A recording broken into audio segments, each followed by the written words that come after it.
All right, everybody out there, welcome in. Happy Friday night. Happy 4th of July weekend. We got a great one coming up.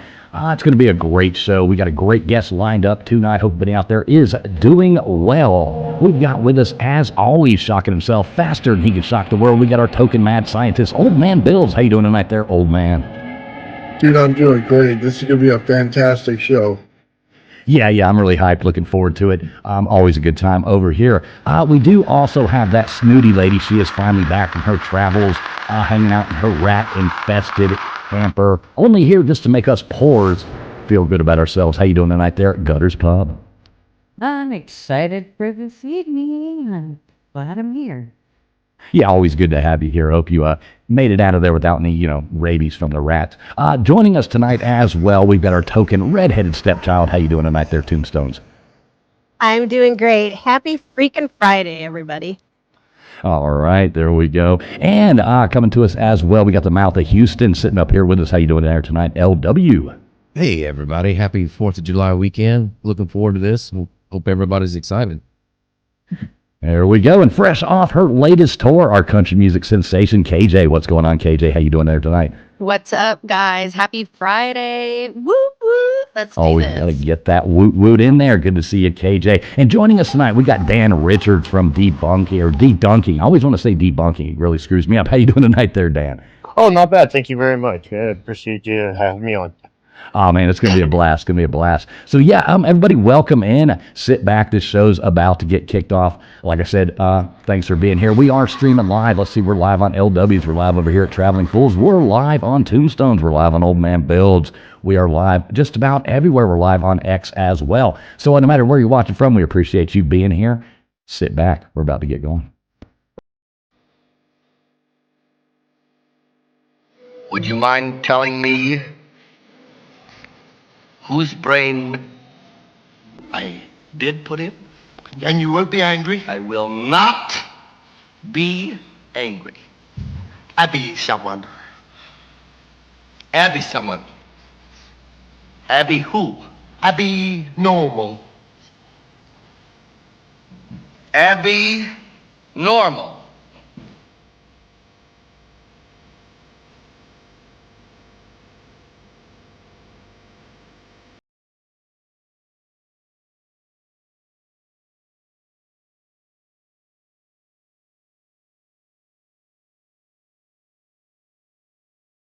You're listening to the ASN Podcast Network.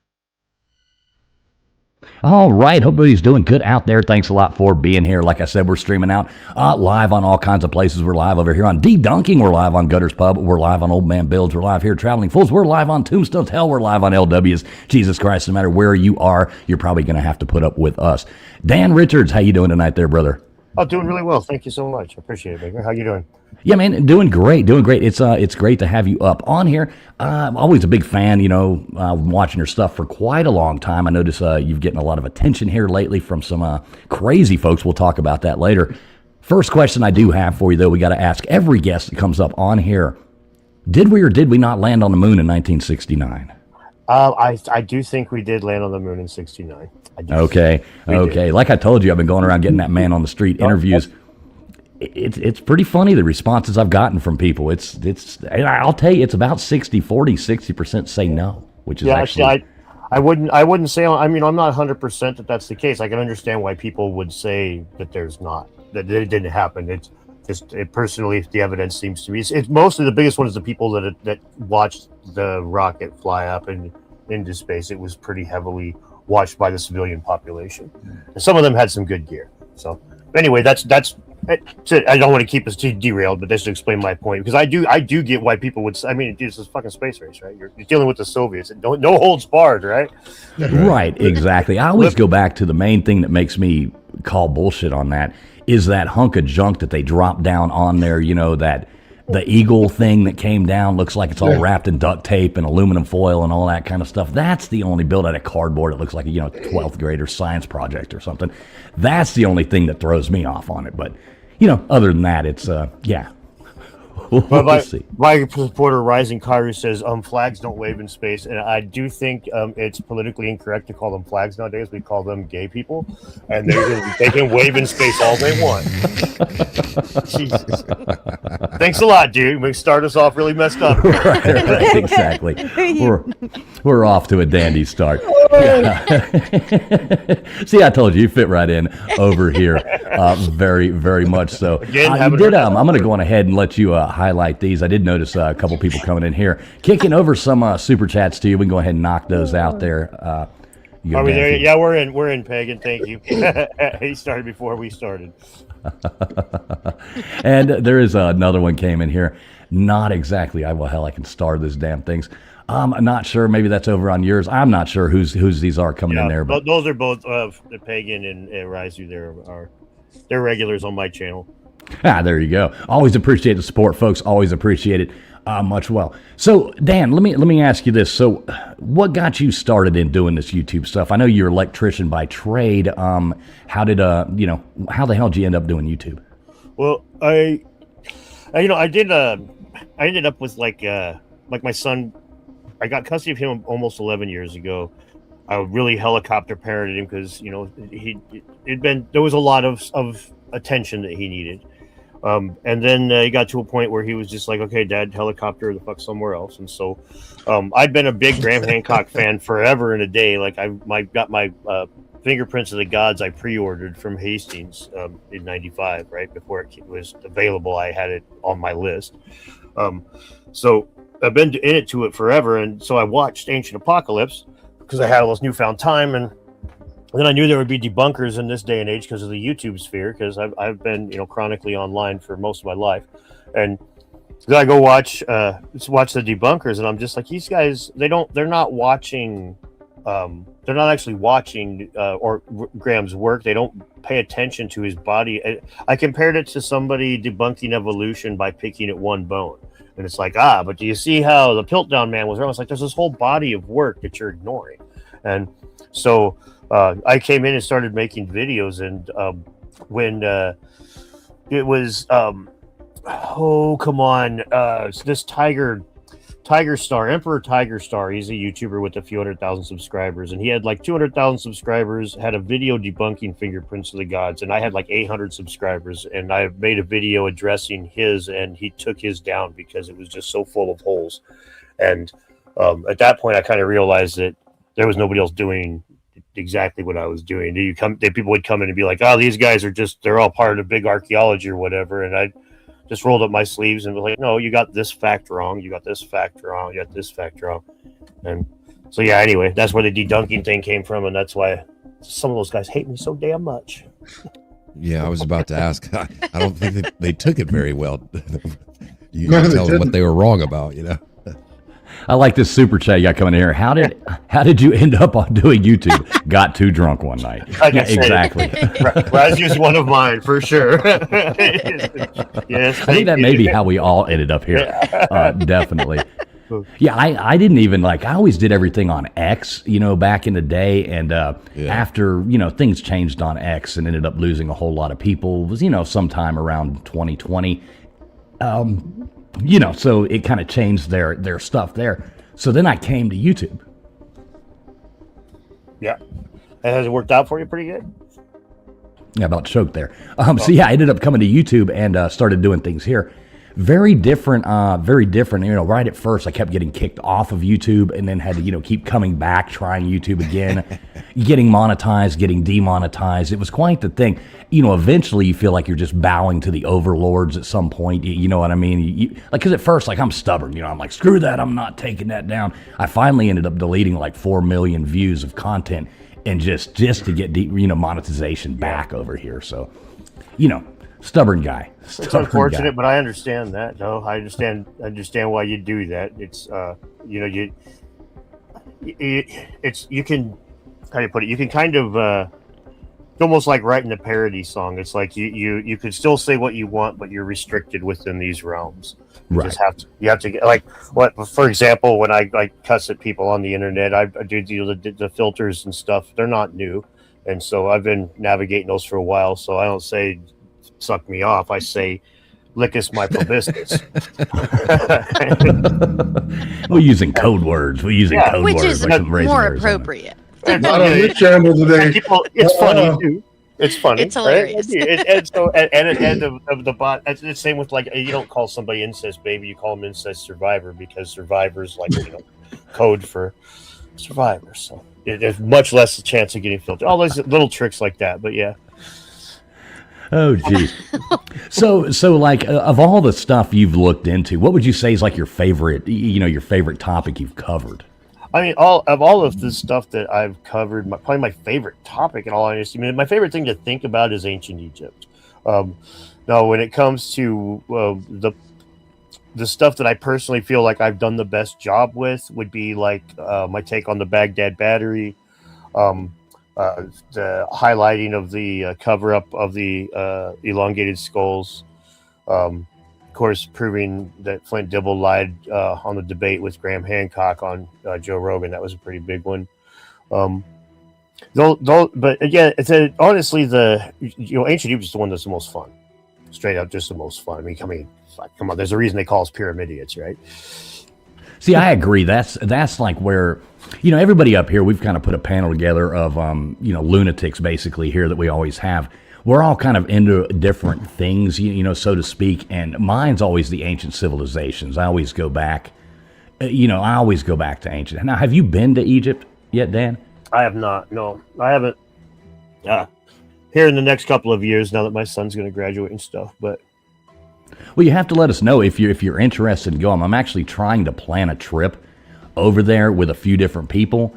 And doing it because I'm kind of one of those safety in numbers kind of people. If you get a bunch, 4 or 6 dudes, walking along 6 foot tall, you're not going to be the prime target. It's going to be that old couple over there or something like that people are going to, try to target out. So I'm actually been trying to put together a group to go over there and do that. So yeah, we'll have to keep you posted on that one because it'll be pretty fun. A bunch of degenerates in Egypt. If we can make it back without getting arrested, that would be good. Yeah, that's one of the jokes I made with my boy Jimmy Crusade. We were talking about getting ready to talk to Zahi Hawass on Piers Morgan the first time. I told him that it's like, you can let me take these on the dome because one of us is going to climb off of the airplane in Egypt and get caught smuggling heroin. Well, I'm not going to Egypt anytime soon, and you are, so I'll be the one. But of course, that didn't work out because Jimmy's more of a firecracker than I am. But I got to address Rue here. I wonder if these guys have read Dan's X post. No, that's a very, very good question. I was actually about to bring that up right there because I saw one you put up earlier that absolutely cracked me up. Had something to do with a glory hole, and that was. I hate that I know what that is. I don't. Will someone explain that one to me? No. I don't know what that You only know No. You only know what one side. What is it? You only know what one side looks like. Oh wow! Oh my gosh! Is it not a okay. regular hoe but better? No. The regular better. Oh fuck, that's gravy. I love it. Oh jeez. Sorry, I'm supposed to behave. Yeah. I don't see anybody behaving here. But yeah, so riddle me this. With the Zahi Hawass thing, I watched that. That guy is insufferable. I just can't stand him. What's your take on him? Like, how do you feel about this? Well, Zahi is, I think, honestly, a lot of it is a gimmick. He knows what side his bread's buttered on. There's a video I made a little bit ago that was talking about it, but there's clips that I show about him all the time. That was a clip of him that I like to highlight a lot. That was after Arab Spring when they had all the revolutions in Egypt in around like the mid 2000s. Tourism went down from like billions of dollars a year down to like a trickle of a few hundred million, right? And so Zahi Hawass is talking about this, and he says, no matter what bad is happening in Egypt, those new age people, they will come. And the thing is, he knows that the mystery is what sells. So by playing the moving shell game with, and I'm not saying that there's not artifacts disappearing. I'm not saying there's not things being hidden. I'm saying that these make him money. This is why, like opening up that second chamber that they found with the muon scans a decade ago now, It's like could be the goose that laid the golden egg. What if they find What if they find a mummy in there? What if they find this Khufu's body in there? I mean, it's a big deal, get a lot of attention for a little bit, but all those Atlantis bros, they're in Zahi's mind, it might be enough to prove everything's bullshit to all of us, and now he doesn't get all the tourism anymore. If you watch Lee Claire on Twitter, he started this too. 2 years ago, he was not antagonistic at all. Now he goes around talking so much shit. He's one of the guys that I blocked, which I don't block a whole lot of people on Twitter, but they got to get pretty antagonistic, and Lee's one of them. And he's the dude that's in charge of Göbekli Tepe. Same kind of thing. The mystery is what sells. You don't need to investigate. Why dig up more? The people hoping that they can get into that thing over there, that's what's getting those fuckers out here to begin with. So I think that's a huge part of Zahi Hawass's case. He is a heel from wrestling. He's a deliberate villain. Right. I don't trust the guy. He looks like a villain. Like you would see him in like one of those Scooby-Doo or something like that. He looks like you'd pull the mask and it'd be him underneath, sitting there with the big nose and all that. I just don't trust the guy. He's very, very unlikable as well. I remember him getting, I guess with Jimmy Corsetti, he was like so mad at Jimmy on that one. I guess it was on Pierce. And you could just see the anger seething out of that guy, and it was beautiful to watch. I mean, I'll be honest. It's one of the things I say a lot is that I've been online for a long time, and be in the 80s and the 90s, early 2000s, you type and argue with somebody, you'd imagine you're like, man, that guy's probably over there you could just tell as fast he's typing all the typos. That guy's mad as fuck. He's over there just seething. But now you see it on the internet in real time. They'll make a video and they'll start yelling. Yeah, it makes this so much fun. Those Piers Morgan shows can get pretty hyped, pretty crunk. Yeah, when me and Jim were behind the scenes the first time, they had Milo Rossi and Flint Dibble on, and then me and Jim were talking in the back room chat before they let us on. And now that this is like Maury Povich, and we're the Jilted X. They're going to drag us out there. we're fucking Jerry. Right, exactly. You mentioned Flint and Dibble. I went back. I'd seen clips of you on Rogan, but I went back and listened to the episode this week. I highlighted my favorite comment here. It says, I'm flinting my dibble so hard right now in the comment section. Yeah, the Flint Dibble guy, he's another insufferable person. I mean, you can just feel the soy just seeping out of the guy.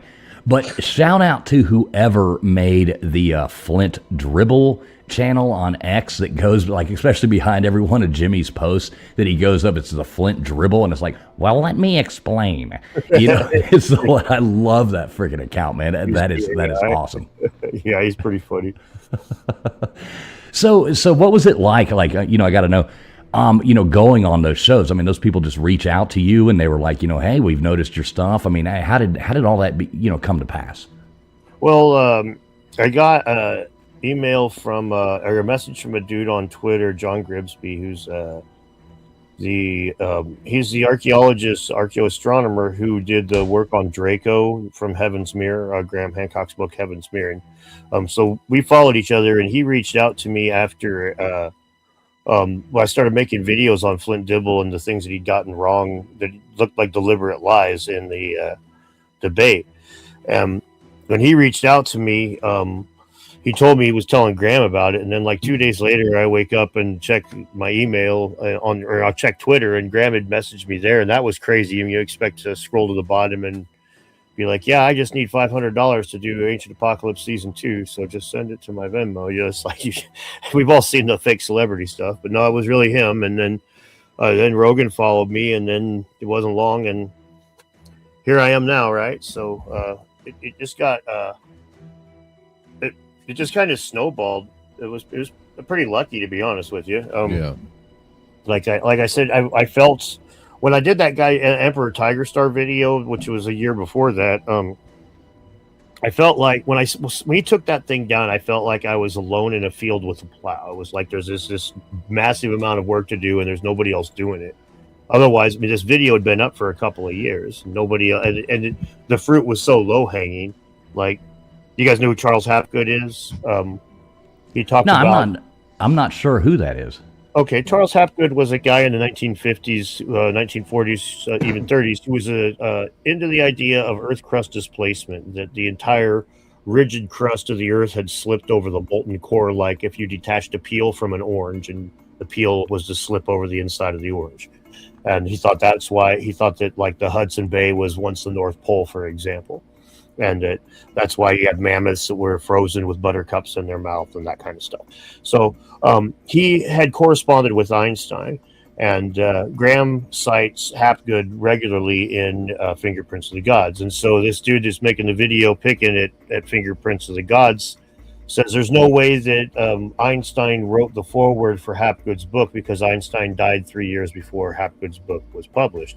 But it's like, it's really easy to prove that that's, I mean, books don't come out in one day, man. The foreword was written like 5 years before the book came out. So it's real simple stuff like that, where it's like the guy, I couldn't find any information about this man. And then he's like, all I could find was his obituary. And it's like, well, his obituary has the bomber wing he flew for in World War II. If you look that up, then you find it's like, this guy's supposed to be a professional historian, academic, and he can't be.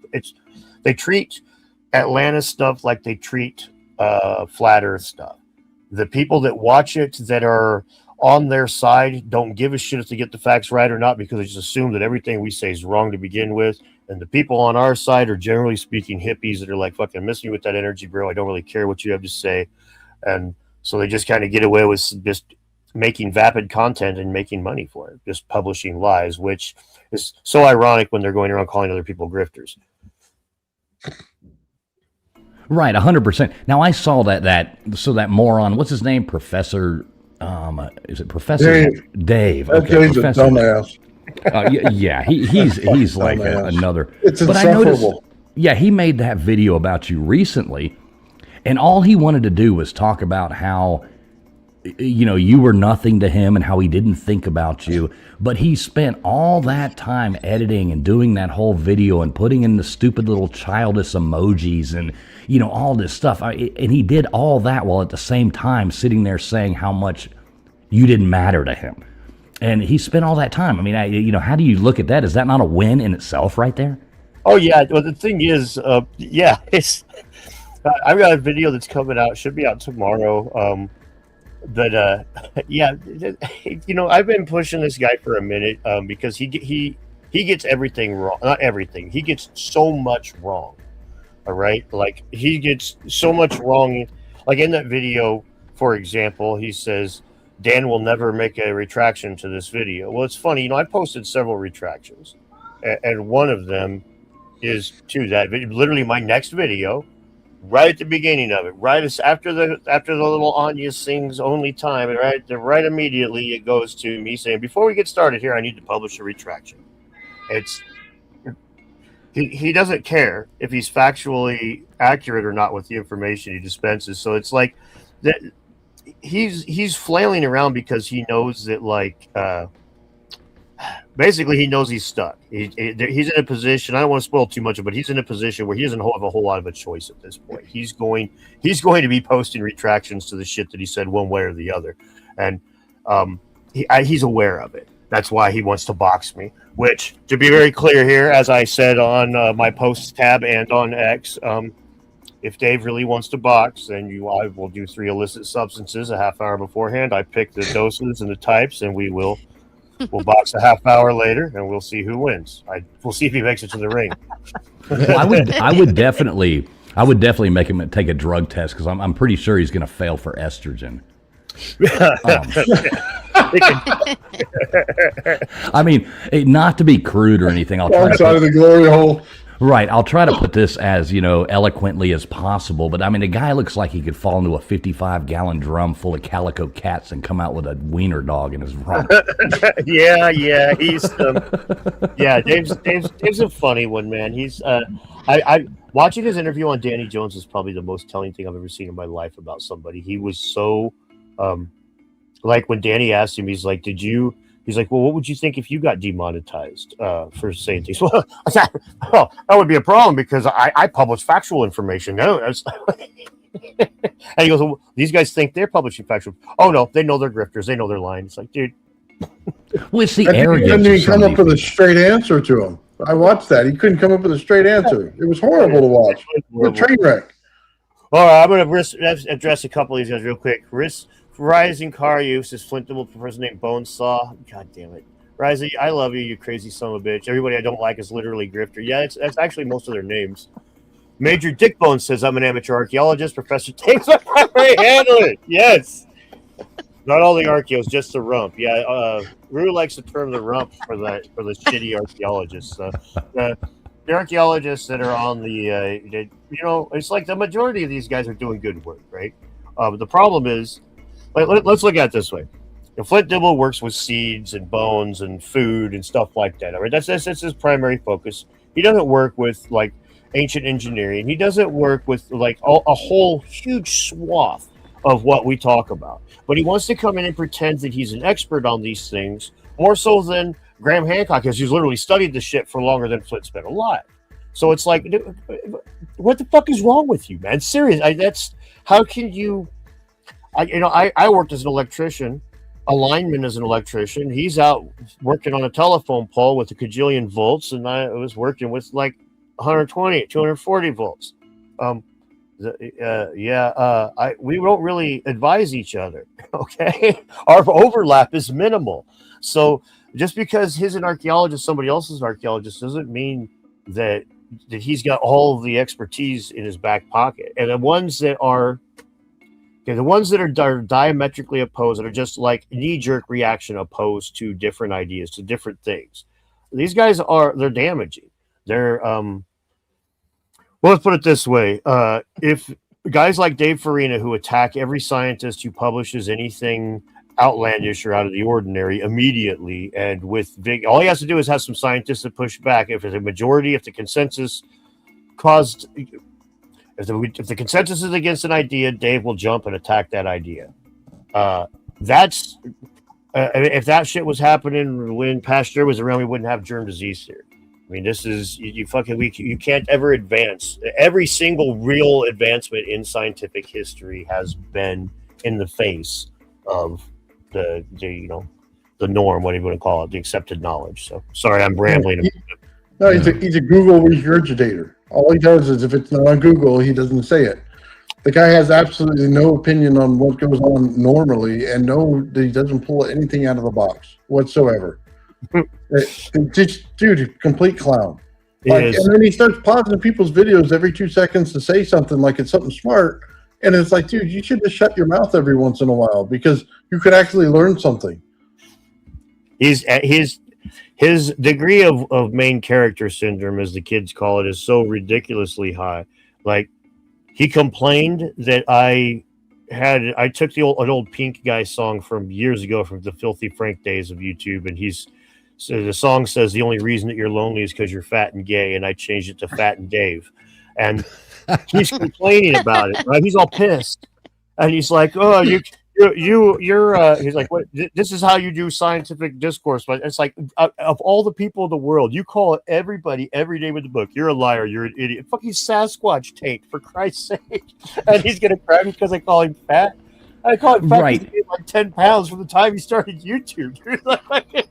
So I noticed he came up with that nickname. So he's like, so I've made up a nickname for this guy, it's Sasquatch Tate. I mean, that's like you're in 5th grade or something. I mean, at least do better. You know what I mean? If you're going to troll somebody, at least do better. That's very bad. He's bad because I just grabbed it and ran with it. I talked about Danny Jones like multiple times and laughed about it, and I was just like, yeah, Washington State, bitch. Sasquatch represent. You should start like a shorts channel or something and just name it Sasquatch Taint, Just do nothing but videos. Oh man, I don't know, man. You might get a lot of really weird followers. You definitely will. You definitely will. There's something special about the big, and I love all my Bigfoot people, and I do love Bigfoot. The thing about and the lore around it, it's really fun. But boy, that Bigfoot community is. I mean, they're cutthroat. Like did you like the recent thing with the the videos and the new documentary coming out. I mean, it put the whole Bigfoot community into like this. They were all fighting with each other and hating each other. It was absolutely ridiculous to watch. Almost as like the true crime people on here. Yeah, it's pretty frustrating. There's a lot of things like that come into these communities, and like we're kind of dealing with the archaeology stuff, with the archaeology, alternate archaeology with the scans under Giza, where it's got like a really clear, distinct line of people. Some believe that these are real, and some believe that these aren't. And it's, these kinds of church splits. I understand why they exist, and I understand why people argue about these sorts of things. But it's also, like I said when I was on stage with Billy Carson in one of the events that I was, one of the quests for ancient civilizations, which the next one's coming up in Austin here in October. Plug. Like people, I was talking about how we've all got different opinions. It's like a herd of cats. It ain't like the archaeologists at all. But we do need to remember that we're all just 15 minutes away from being called white supremacists by Flint Dibble, even Billy. I mean, so it's like we can argue about big rocks, but let's argue with big rocks about the people who won't even let us talk about the evidence without calling us names first. Yeah, I thought that was such poor taste when he went after Jimmy with that. That wasn't really, because I really like Jimmy Corsetti. He's a good dude, and I've followed. I remember when before he was even at 1,000 subscribers, I found his channel, came across it, and I was like, wow, this is a cool channel. And he was, doing all the rich hot structure and the Eye of the Sahara, doing those videos, and that's fascinating stuff. And a lot of people, you can believe it, not. It's all a myth. But why do you think so many of these people, like the Flint Dribbles, I'm going to call them Dribble, like the Flint Dribbles and why are they so scared to of the possibility of something they didn't learn in a textbook being real? Well, I think the big part of it is the ego of they know that they're not practicing a real science. They know that it's close, that there's parts of it that are scientific, but they also know that they can't ever achieve certain things like replicability in any meaningful sense.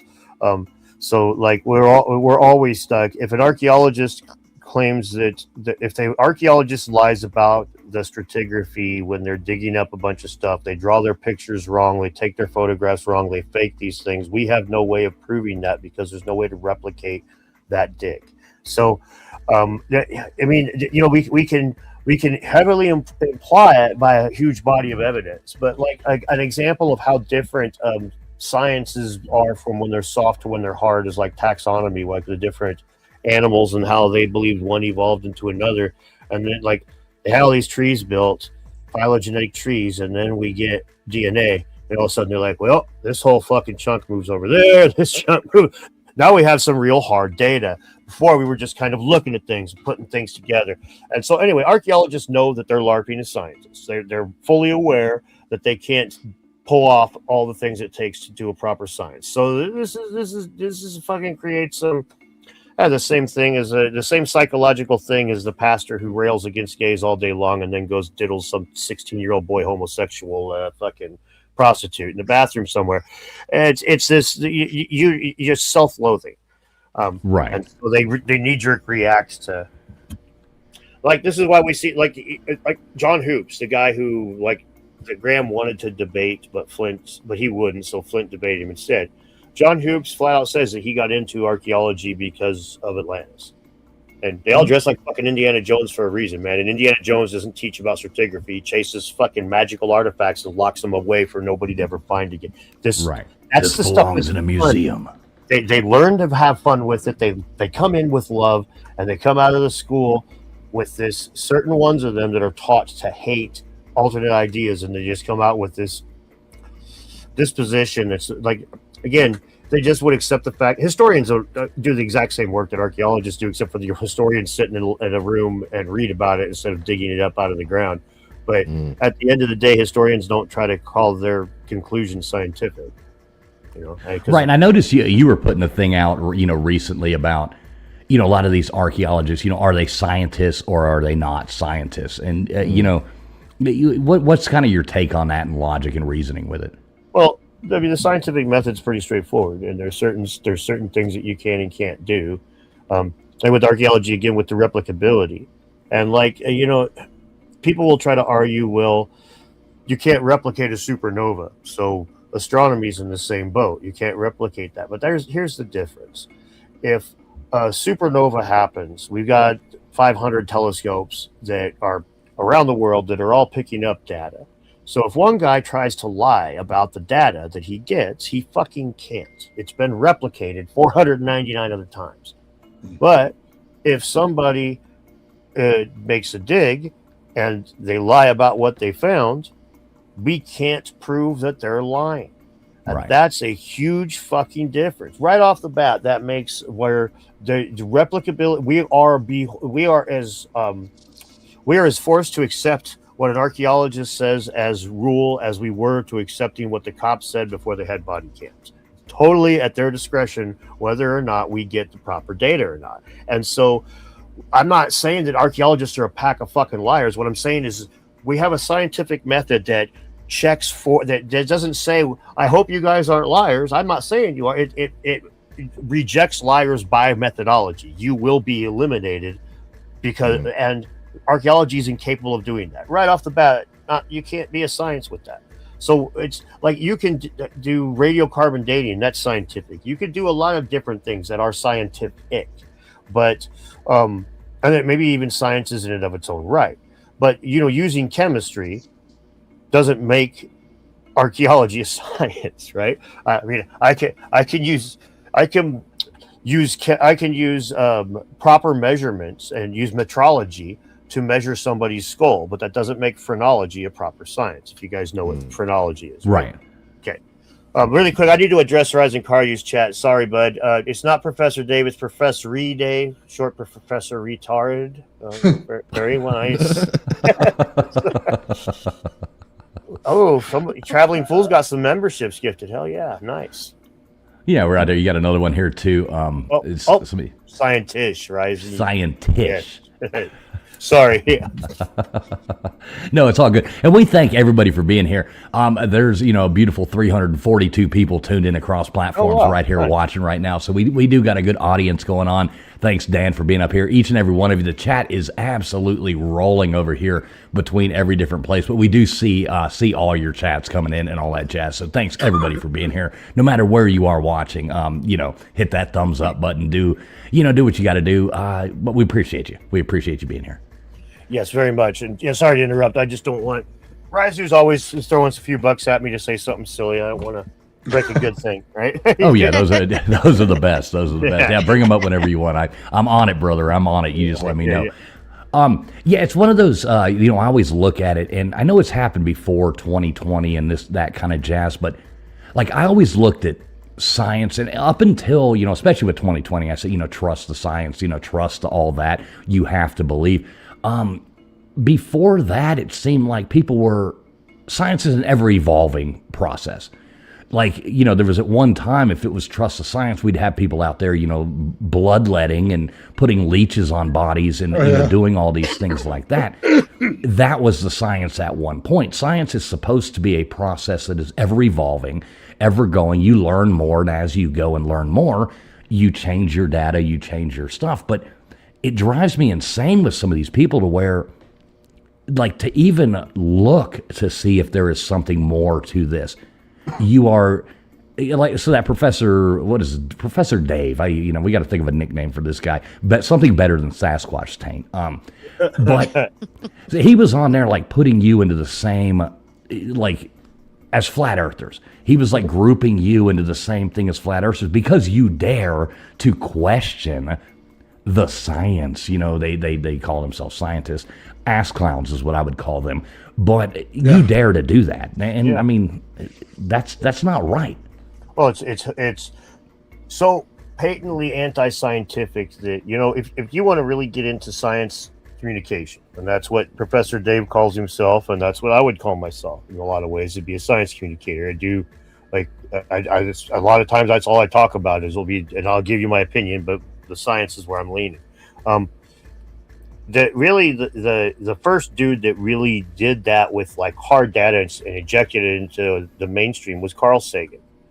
And Carl Sagan said something very plain about how questioning science. He says, if you're not able to question those in authority, you're not able to question those in power, then you're up for grabs.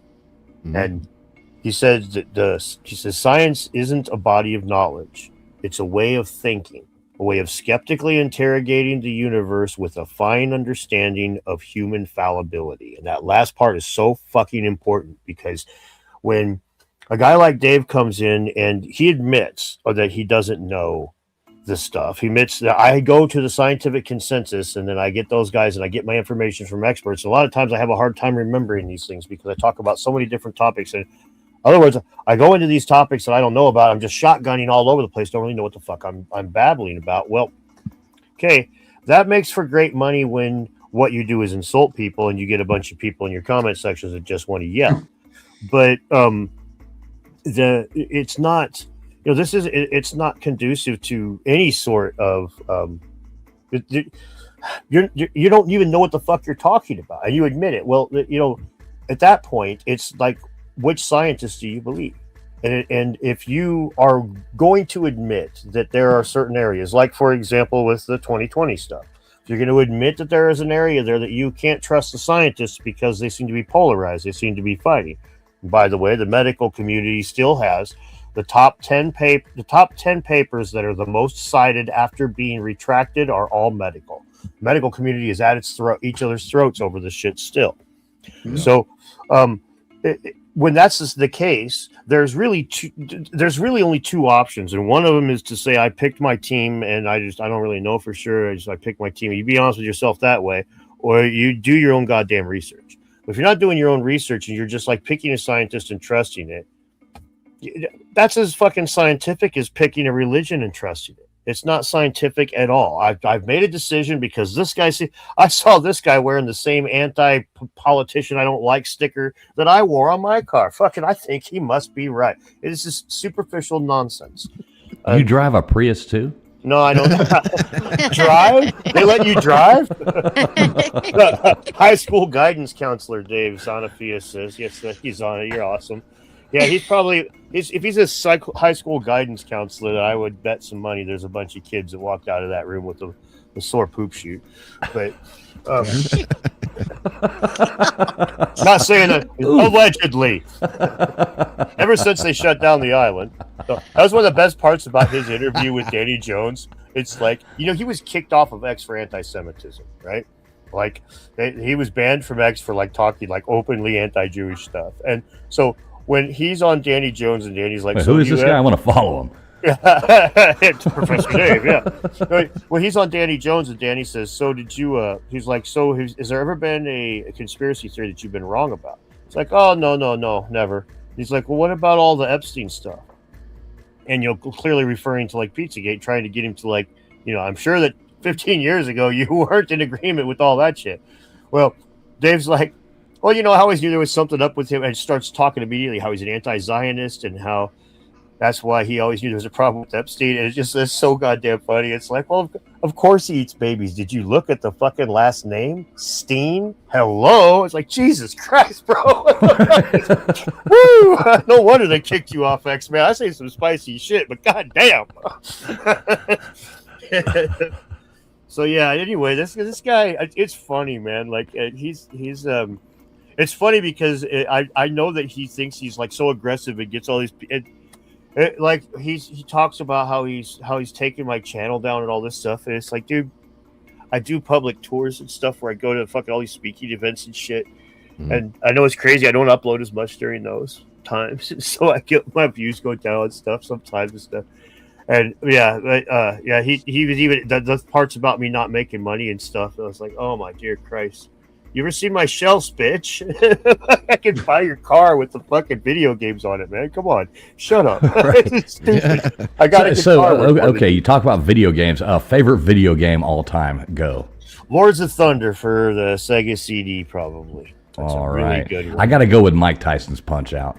I love that game. I can still like, just like my social security number, I can go 00737359963, boom, right up there, have Mike Tyson, ding, ding, ding, ding, ding, and then I get knocked out in the first, 3 hits, and I'm like, God damn it. Yeah, I didn't realize you could have one of these Xbox controllers and do like the, play that live just with an Xbox controller and an emulator.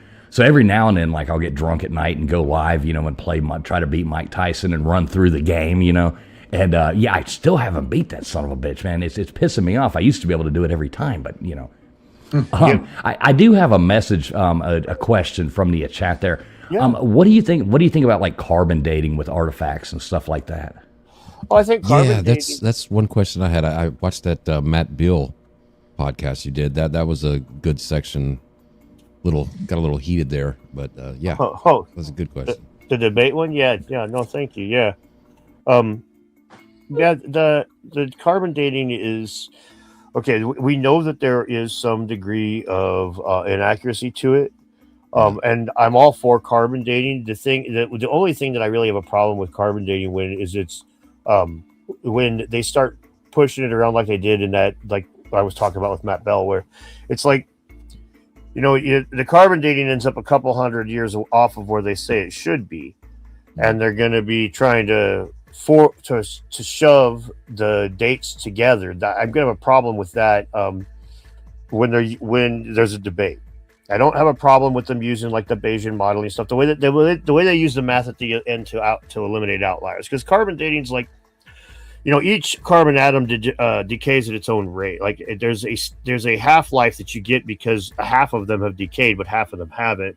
That's the reason is because each one decays at its own rate. Like it's kind of random. So when they measure, the more accurate the device, the less amount of atoms that it needs to catch the decay of, you can end up with lesser. You can end up with less accurate dates. Like the more samples, the better, right?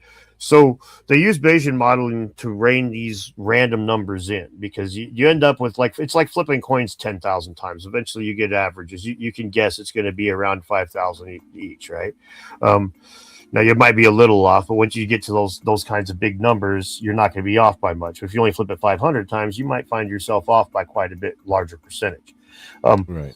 So they use Bayesian modeling to rein these numbers in and stuff, and I don't have a problem with that. But when they use that kind of stuff where there's debates, it's where it's an area where it allows for fuckery. Just like I don't have a problem with people cashing out money at a casino, but if they're laundering money, that's an area that allows for fuckery.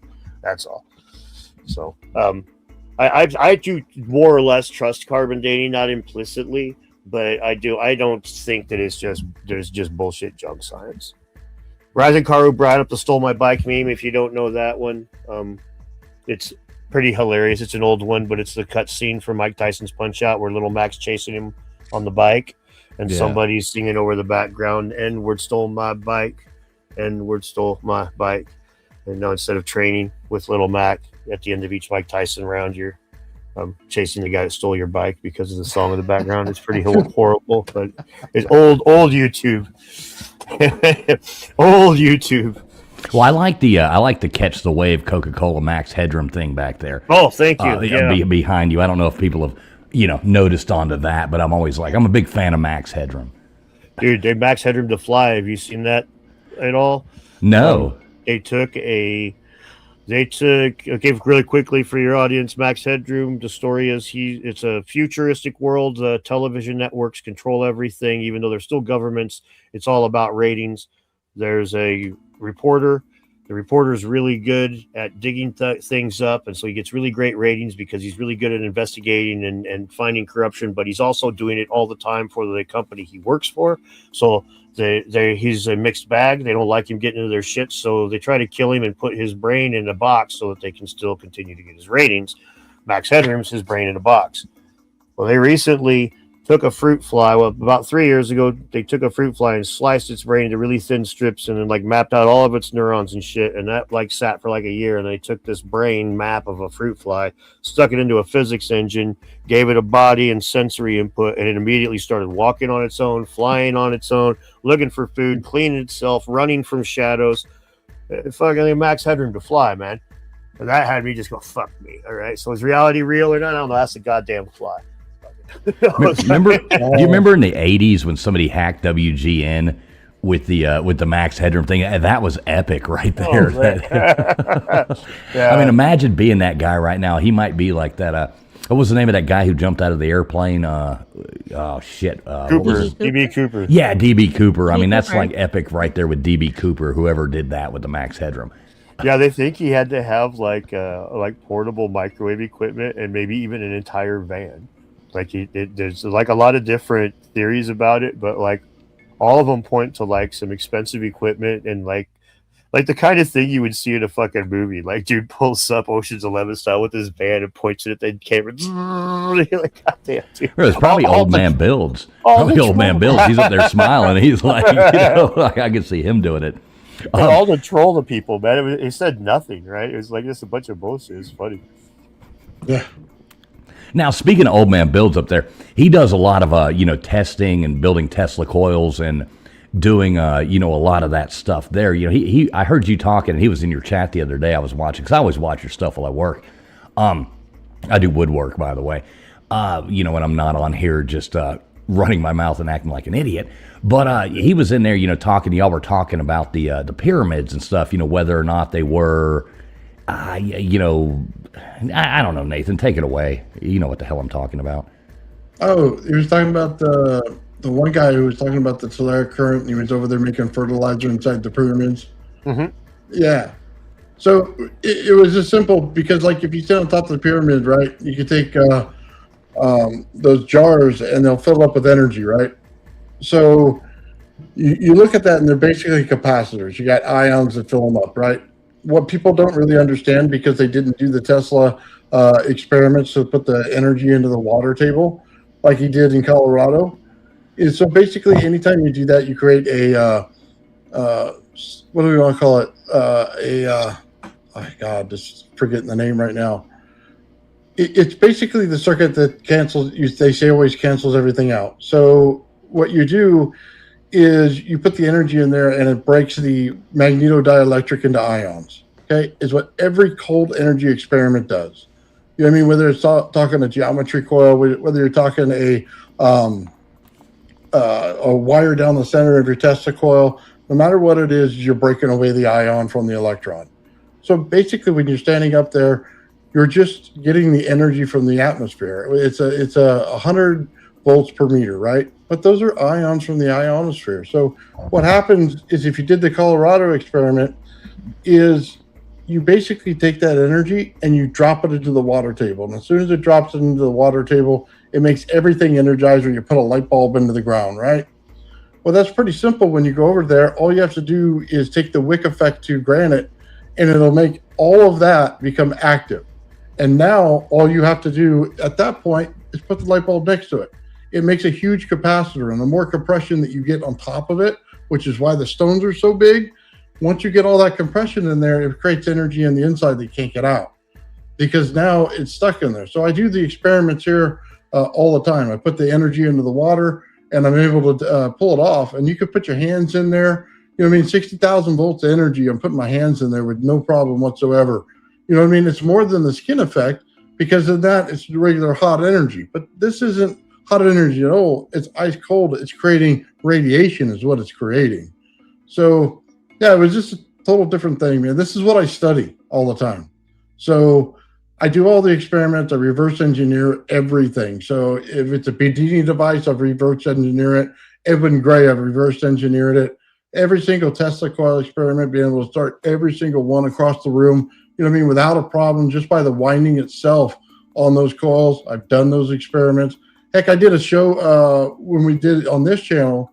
I do live experiments, man. I'll flat out take that Tesla coil, run it into the water, put my hands in it. I love watching them get shocked. It's amazing. Dude, energy is so different than people, what they actually think. And that's what I came out to prove. All cold energy experiments, I reverse engineer them till they're repeatable. And then I'll put them on my channel where you can see it. I'll do plasma physics right in front of you. You know what I mean? Show the energy exchanges and how they work, how the planetary systems work, how they build out atoms exactly perfect in a mechanical way without all the different words and word salad that you get to. Basically, I can prove out a lot of stuff that they say is debunked. All day long, I can prove it. You know what I mean? That's what I do on my channel. That's where I have fun. You know what I mean? Of course, Nice. I get shocked every once in a while, but I don't bring It's amazing. And he does wear nipple tassels every now and then while he does it. That was See that absolutely amazing as well. Or coconuts. Don't let Nathan sell himself short there too. He's actually a featured speaker at Tesla Tech, coming up and doing demonstrations there at Tesla Tech coming up here right around the corner. So that is super cool. Dan, I actually think, Dan, you should hook up with Nathan on some of those things. Like maybe I heard y'all talking about that. It would probably be to get somebody like him up there. You know what I mean, to talk about some of that stuff. It's pretty cool. He's a smart guy. I always tell him tell him, please explain it to me like I'm a retarded 14-year-old. you know what I mean? And he does a good job at that, and I still don't understand. I created inertial mass reduction. That's why I go to Tesla Tech, because I literally took a piece of junk that they call a gravity flyer, and I made it lose 1.5 pounds on the scale, just by knowing how the energy fields work. So that's what they want me to go there and explain, because it's the actual field bubble physicists have been looking for the entire time. I found it. Oh, nice. And it just came out to be magnetosphere, boundary layer, ionosphere. So when you put the ions on the other side of the magnetodielectric, you create a boundary layer, and it basically makes a real thick zone. And as soon as you do that, you can become anti-gravitational it's really just gravity itself is all you're creating. So pretty interesting, man. I'll have that thing flying here soon, and then we'll really reset physics on how it's done. Well, now you're going to get us all killed, so thanks for that. But, I don't know this guy. I have no idea who he is, and I definitely, use everything that runs off of oil. Yeah. Yeah, exactly. If we don't hear from Nathan next week, we know why. He definitely got a visit from the Alphabet community. It was nice knowing you, Nathan. Good job. I'm gonna miss him. Right, we are gonna miss you. R.I.P. Pour one out for Nathan. Oh, sorry. Bad times. Well, yeah, definitely check that stuff out. I try to look into as many things as I can, and try to take as much of an open mind approach to as many different things as I can. Like I said in my last video when I was reviewing those alien artifacts, that they don't, they just look a little bit too good to be true. But one of the things that I was saying when I, in the videos, it's crazy, but if you're gonna actually, look into something, either try to put your emotional response away or don't fucking bother. I mean, that's kind of like the whole point. Again, to return to what I was saying about science, of why archaeology doesn't qualify. If you can't remove your biases from it, you're not really doing it scientifically. And I know that everybody's human, and so we're always going to have our biases. But I also know that like a cop is if I spit in the cop's face, he's probably not going to hit me for it, and if he wants to keep his job, he certainly won't hit me for it. But and so if you're the kind of person that can't handle getting spit in your face without swinging back, you probably shouldn't be a cop. If you're the kind of person that can't put your ego on your shelf, probably shouldn't be a fucking scientist, even if you're just LARPing as one, wearing a fancy hat. I got one of those fancy hats too. I can LARP as a scientist. Do you have an Indiana Jones hat? Oh yeah, I got it right here. Here, I can even wear it off my headphones. He's going to come back morphed into Flint Dribble. I can feel it already. Not completely. Oh, you have a penis. I'll put it on top. Yeah, I'll put it on my headphones. I can go like Flint during the debate where he couldn't take his headphones off or the hat, so he just. I know. I love the way he wears his hat on top of his headphones. That is definitely a very macho man move there. I'm not exactly the paragon of. Let's put it this way: they don't call me when they're doing the fucking catwalks and shit. But Vogue magazine doesn't usually cite my work. But dude, I know better than to wear fucking a shirt that goes past my fucking fingers and then sleeves that go up to my forearms. I mean, Jesus, titty, fucking Christ, dude. Now, see, I knew I was a fan of you when it was like, Pierce Morgan, something like that. You're up there on stage, everybody's wearing like nice clothes. They're wearing like their best outfit, and I'm like, dude's wearing a Carhartt fucking shirt. I'm like, yeah, I like this guy. Yeah, I'm a redneck. have been most of my life anyway. Dan right, has a flat ass. Stank, fuck you. Stank's one of my supporters. I just pick on him. Yeah, you've worked many job sites, so there's only 3 statements you need to know on a job site. It's I heard that looks good for my house, and Wait, what is the other one? Heard that, looks good from my house, and shit, I can't think of the other one. What is it? Get to that later. I'll get to that later. Man, I got to text my son, tell him, hey, the bonehead, cut it out. I'm on a fucking live stream. Yeah, I like when people text on when you're doing live, especially when they know you're live and they'll start asking you questions. I got a friend does that all the time. He's like, ask this, ask that. I'm like, son of a bitch, why don't you just put it in the chat? Yeah, that one hurts, man, because I can't respond to text very well and the chat and the live discussion. But yeah, I've had that happen too. It's like people send me. Have you noticed in life, like, you know, we're all 39 here on the internet, but have you noticed in life, it seems like, you know, you get older and you need medicine. Somehow or another, all the writing on medicine bottles seems to be getting smaller. So it's like you go and you're like having to take pictures of stuff and then zoom in on it with your phone. I think that's the best invention on a phone, just so I can read how many Tylenols I'm supposed to take. I think it's just because you're getting older. Your eyes You are- hush your mouth, lady. You hush your mouth. So Dan, 30 so what do you think 39. about what do you think about, like, with the pyramids and stuff? I know you like to talk about pyramids. What do you think about, like, the age of them? I mean, like where do you put yourself into that? Well, definitely most of it was. I mean, there's a massive amount of it that was done around when they say they were. I think that I think the groundwork was done a lot. I think those sites were sacred much longer ago, and I think the Sphinx is the linchpin for the whole site. I think that if you know the Egyptian mythology, they believed in a primordial mound piercing the floodwaters at the beginning of creation. And if you were on the Giza Plateau in the Green Sahara period, you could wade up to the outcrop of rock that would eventually become the Sphinx. So you could wade up to that rock, and so you've got this rock that's aligned with the rising sun, and that's coming out of the waters. I think that this rock was their initial primordial mound, and I think that's why they carved indentation into the ground, the enclosure. I don't think it was to facilitate them carving paws as this got carved over the years. I think that this was done so that as the Sahara dried, they could still get water in there, so that it was still a ceremonial water, rock, sky site. And I think that's why it got abandoned when they couldn't get water into it anymore. And that's why the Egyptians, when they come back to it, they didn't know what to do with it anymore because it was lost. So I think the Sphinx was the linchpin for the site. And I think the pyramids and everything else, I think that I believe that was all laid out a long time ago. I think that the archaeoastronomy data supports that. Although I will point out there is a guy who does the archaeoastronomy on it that believes that it was a 4th dynasty date, according to his data. The jury's out, right? But I do think that I don't think the pyramids were built a long time ago, but I think that the groundwork was done. Some of it was done there. I mean, you would really have to kind of rip the things down in order to see. It's just like any other building. If you wanted to see different levels, different times of construction, you kind of got to rip through the building. And for some fucking reason, they frown on that. I think if they find a labyrinth anywhere in there, it destroys the whole timeline because there's too much work to get done. If that labyrinth is huge, you know what I mean? The massive amount of work ruins the timeline for building a pyramid within 30 years.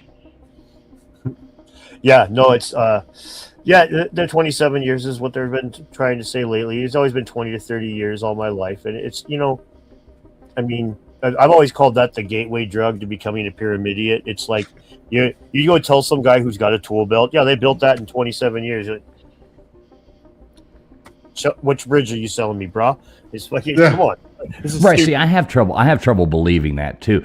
I'm along the lines. I think we've had civilizations come and go, come and go, come and go. I've always kind of leaned towards that. And the more I watch, I mean, if you were like a wandering nomadic tribe after some kind of thing and you came across a Sphinx and some pyramids, I mean, you'd move in. You would be like, holy cow, And Lord knows, like right now, we could have a catastrophic thing happen to us right now. And in 1,000 years, you wouldn't even know we were here. It would be, completely buried. It would be completely gone. I love the new LiDAR scanning and stuff. I mean, down in the Amazon, I mean, the stuff they're finding now is fascinating. I think with all our new technology, we're going to find so much more. that we didn't even know was there, and it's going to kind of have to change what we've learned and what we've been indoctrinated to accept as facts. Yeah, I think there's a lot of that's happening right now, that they're being forced to reevaluate things. Gobekli Tepe was a big example of that. It's funny how they just try to act like there's no big deal now, and it's like it's really interesting because it's all these guys that are actually 39. It's like, yeah, you don't remember when the very clear, very distinct timeline of human evolution was: we invent farming, we create surplus of food, then we build structures. That was the way it had been in the books for fucking a long ass time, and then this comes and turns it on its ear, and then it's like, oh yeah, you get these guys that a generation younger. Oh yeah, it's always, they were always expected to be like this. It's like, no, dude, it rewrote the basic evolution of the civilization. The history of civilization was rewritten. Here, I got to address a couple of super chats here. The first one is the best super chat that I've had in a while, even though it's not $1 million, Major Dick Bone. But have you looked into many glory holes, Dan? Fuck yeah. Flint Dibble had his side chick was at a glory hole, and I looked into it, and I rejected her and ran away. And sorry, pagan Christian mathematician, I know that makes you sad, but no, I just took her Twitter profile pic, which is just a circle, right? So I just posted and don't ever look into a glory hole. No, see, I thought that was hilarious. I mean, that was, I read that one earlier. I actually saw it earlier, and I was like, holy cow, that was a pretty good burn there. Who was that lady? Just somebody trolling you? No, that's Flint's side chick. She's an Egyptologist, and I used to call her by her name, but she called me a misogynist once because I told her "lickus my proboscis," and she's like, "I'm a woman, you don't talk to me like that." So since I have to treat her differently, since she's a woman, and since I'm a misogynist, she doesn't have a name. She's Flint's side chick, clearly, and she's a girl Egyptologist, fucking token hire, clearly. So, I assume that she works at a glory hole. I assume when she did the video with Flint that she had to send him nudes for it. But since he's gay, he probably threw them away. But, you want me to play the fucking devil? All right, dude. Get my fucking pitchfork, bitch. Let's go. So she like does her night job at a Love's truck stop. Okay. Exactly. Exactly. In Egypt, no less. Right. For Turkish tobacco. Right, exactly. She likes them uncircumcised. Oh man. Gross. Get a little bit of that extra turkey neck. sour cream in it. Turkey Nobody neck. likes Mr. Snuffleupagus. Mr. Snuffleupagus coming out to say hi. Oh my God! Too bad. Yeah, you got another one here. You want to address? Oh yes, rising karmic civilizations. They come and go. Yeah, I don't have a problem believing that there's been more civilizations on the earth than we give it credit for. These things would get ground up and whatnot, and I don't think that the technology. I think the technology's been. Electricity is one thing that's easy to harness, but there's a lot of other things that are easy enough.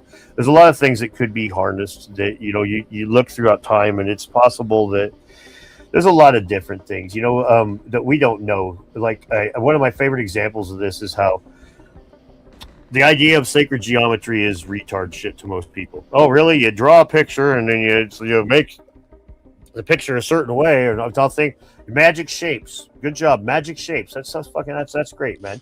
But I mean, you remember the cell phones we had in the 90s with the big ass long antennas? Well, they have fractal antennas now, and fractal antennas are little wafers, but they're fractals, and they get more different, a better bandwidth and better range, and they don't have to be as long.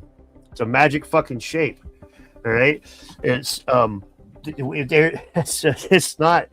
So to me, it's like the possibilities are almost endless as to what could be in the past. It's just like you have to really, once you go down a certain direction, you're off and down that direction, right? So, excuse me. Okay, I paid you more. It's time now. Stroke my ego. God damn it, Major Dickbone. Nobody with a name like Major Dickbone is allowed to ask me to stroke any part of them. No offense. At least not for that amount of money. You got to start putting zeros at the end of that, buddy, and then catch me at the bar. No, I'm not begging for more money, Major Dick Bo. Thank you. I appreciate the super chat for the joke. That's good stuff. Anyway. Oh no. Oh, geez. You got all kinds of fans in here, man. I mean, this is absolutely awesome. Thanks all you guys out there supporting Dan. Subscribe to these channels here, guys. I'm definitely going through and subscribing to everybody here in the stuff afterwards. I've subscribed to the Travelers, but I didn't subscribe to the Traveling Fools, but I didn't subscribe to anybody else yet because I didn't realize it was going to be a whole herd of us. Right, exactly. We kind of do this, like we said, a whole herd of us. Yeah, we do this as a fun thing, like a collaboration. A bunch of, I think we related ourselves to being like the crew from the gang from Always Sunny in Philadelphia. We're probably the most horrible human beings on the face of the earth, but for some reason or another, we all seem to get along. So yeah, thanks everybody for being out there. Hope you, can put up with us for a little bit longer. So what I want to know, Dan, I got another question coming in for me. What about the columns under the pyramids? What's your take on that? Well, that's the synthetic aperture radar stuff. At first I was a lot more hopeful than I am now. It's unfortunate, but it's just been so. They keep doing these scans. They keep giving us more data, but they keep nothing gets followed through. And so I'm starting to be concerned that the technology isn't as good as what they're saying. And I don't know. The synthetic aperture radar, I covered it in the video. The synthetic aperture radar is like the fidelity on it's gone up massively since we started using computers, and they're using AI to basically what they're doing is they're measuring the differences in topography. So they'll use multiple scans of the same place, and they'll say these rocks and dirts have moved these ways, and if a rock is over a tunnel, the dirt and rocks move differently than dirt and rocks over solid ground. That's the idea. And then they use AI to piece it all together. I'm not fundamentally opposed to the idea. I just am at this point, it's kind of like I've been waiting too long. It's like a Kickstarter that I gave him money 2 years ago, and it's like, just fucking publish the game already, you cocksuckers. That's where I'm at. Sorry. Right, I hate when they tease these things like that. Give me the data, give me something. Right.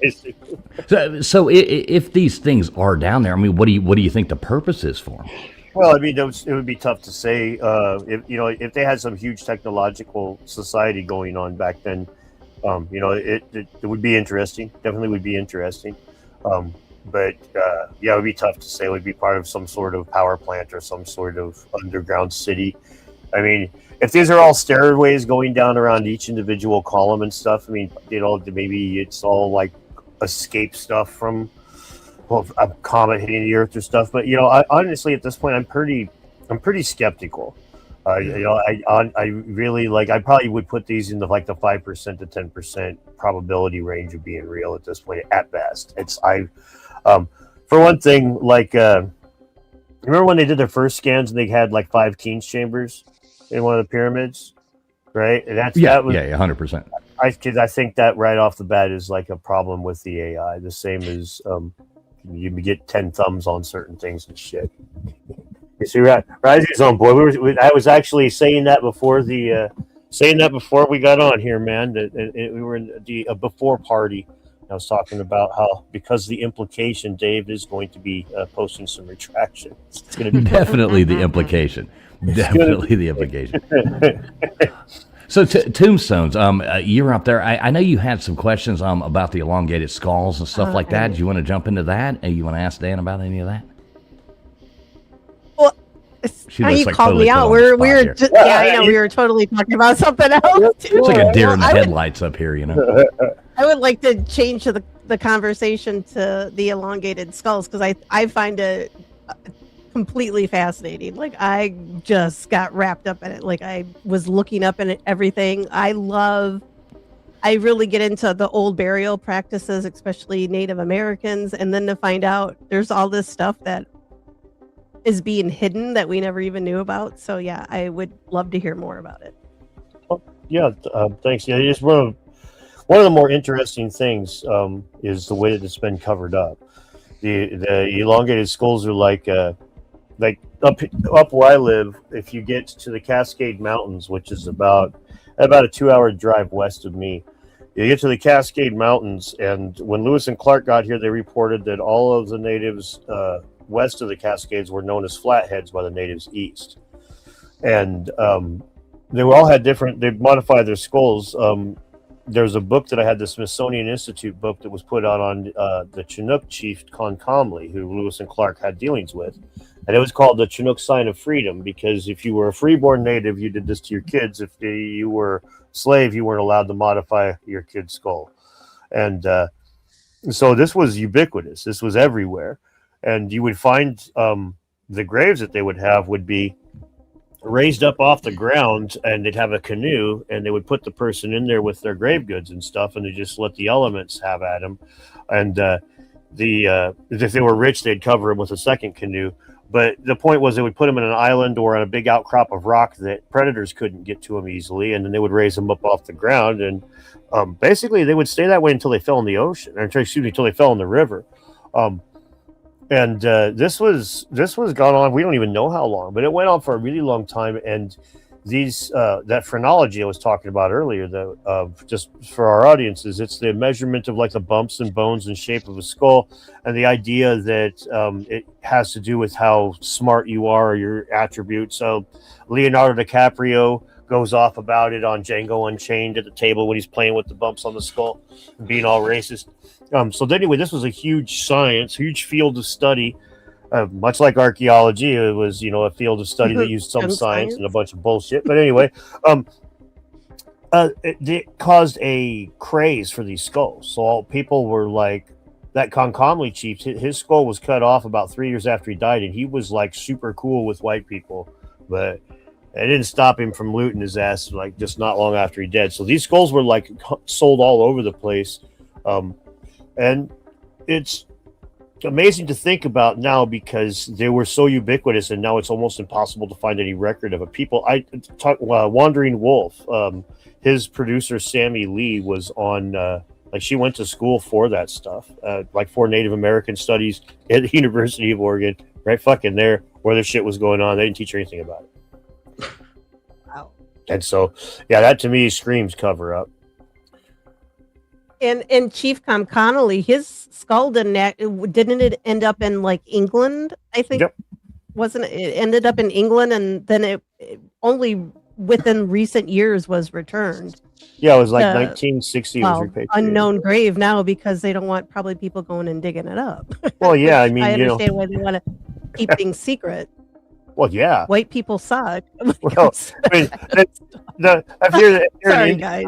You're all right. If you're an Indian that's like you're trying to keep these things safeguarded, you get it given back to you, and you're like, man, you are fucking all right, honky. Thanks. I hope your kid's the same. You'll forgive me if I don't tell you where I hide this. Yeah. Don't know how your kid's gonna be, right? So, but Ruben, and Connolly didn't he? No, you're fine. Go ahead. Go ahead. We can. I would say how much Tom Connolly liked the white men coming there. He even married off some of his daughters, wasn't it? To some of the fur traders, it's just like, and then he dies and they cut off his head. I'm like, well, yeah, thank you. Well, yeah, it was. It was horrible. It was really. One of the Memaloose Islands, the main one, at early 1900s, they found a dude that had been looting that place. They found him like staked out on the ground, where they'd skewered him through the belly and let him die slow, like tied him to the ground and stabbed him in the guts and walked away, because he'd been looting that place for like a few days. Yeah. But I want to address these guys really quick. Rube said, "Without proof, SARS is just a brand now novel." And that is very true, my friend. She likes them long, rising car, you sick fuck. I haven't buried a bone for ages, says Major Dick Bone. God, sorry, guys. My chat's a bunch of crazy motherfuckers.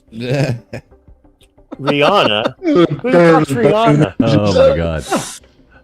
Great. Yeah, shout out there. I'll do that. Great Gust. I guess you're a Gust now. I think she meant to say guest. Great guest, TF.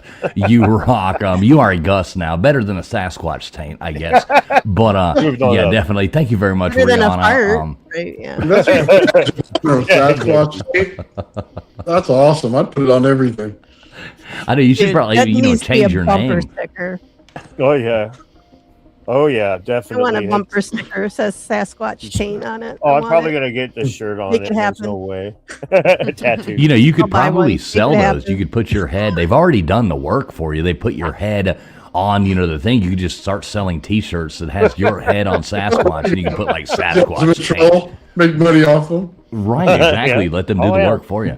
Thanks, guys. Appreciate it. I love it. Oh, that's So hilarious. what do you think about like Darren Kuyu? What do you think that was actually used for? Oh, that's a tough one. I think that honestly, I think there's a really good chance that it was like a defensive place. The problem with Darren Kuyu, and this is a real serious problem with a site like this, and this is where archaeology can't really say fuck all about a site like that, is the oldest places. It's the opposite of normal. The oldest places are the top. That's the one that was carved out a cajillion years ago. The bottom layer is the earliest one that was carved out, right? So the oldest layers are the easiest to access. So they're the easiest to have been modified over time. They're the ones that are certainly devoid of any original artifacts at this point. So like they go and they dig down. They're like going around. They're like, oh, we found some Byzantine Christian artifacts in one of these layers. It must be Byzantine Christian. Clearly the fucking thing's older than that, man. Clearly we can't. There's times you can just say I don't know, and this is like we don't know how old the site is, and that right there makes it really interesting. This thing could be ancient as piss. We don't know. It could Right? have Didn't been. they find it like some guy was just like going to remodel his basement or something like that? Knock the and he's hole in the wall.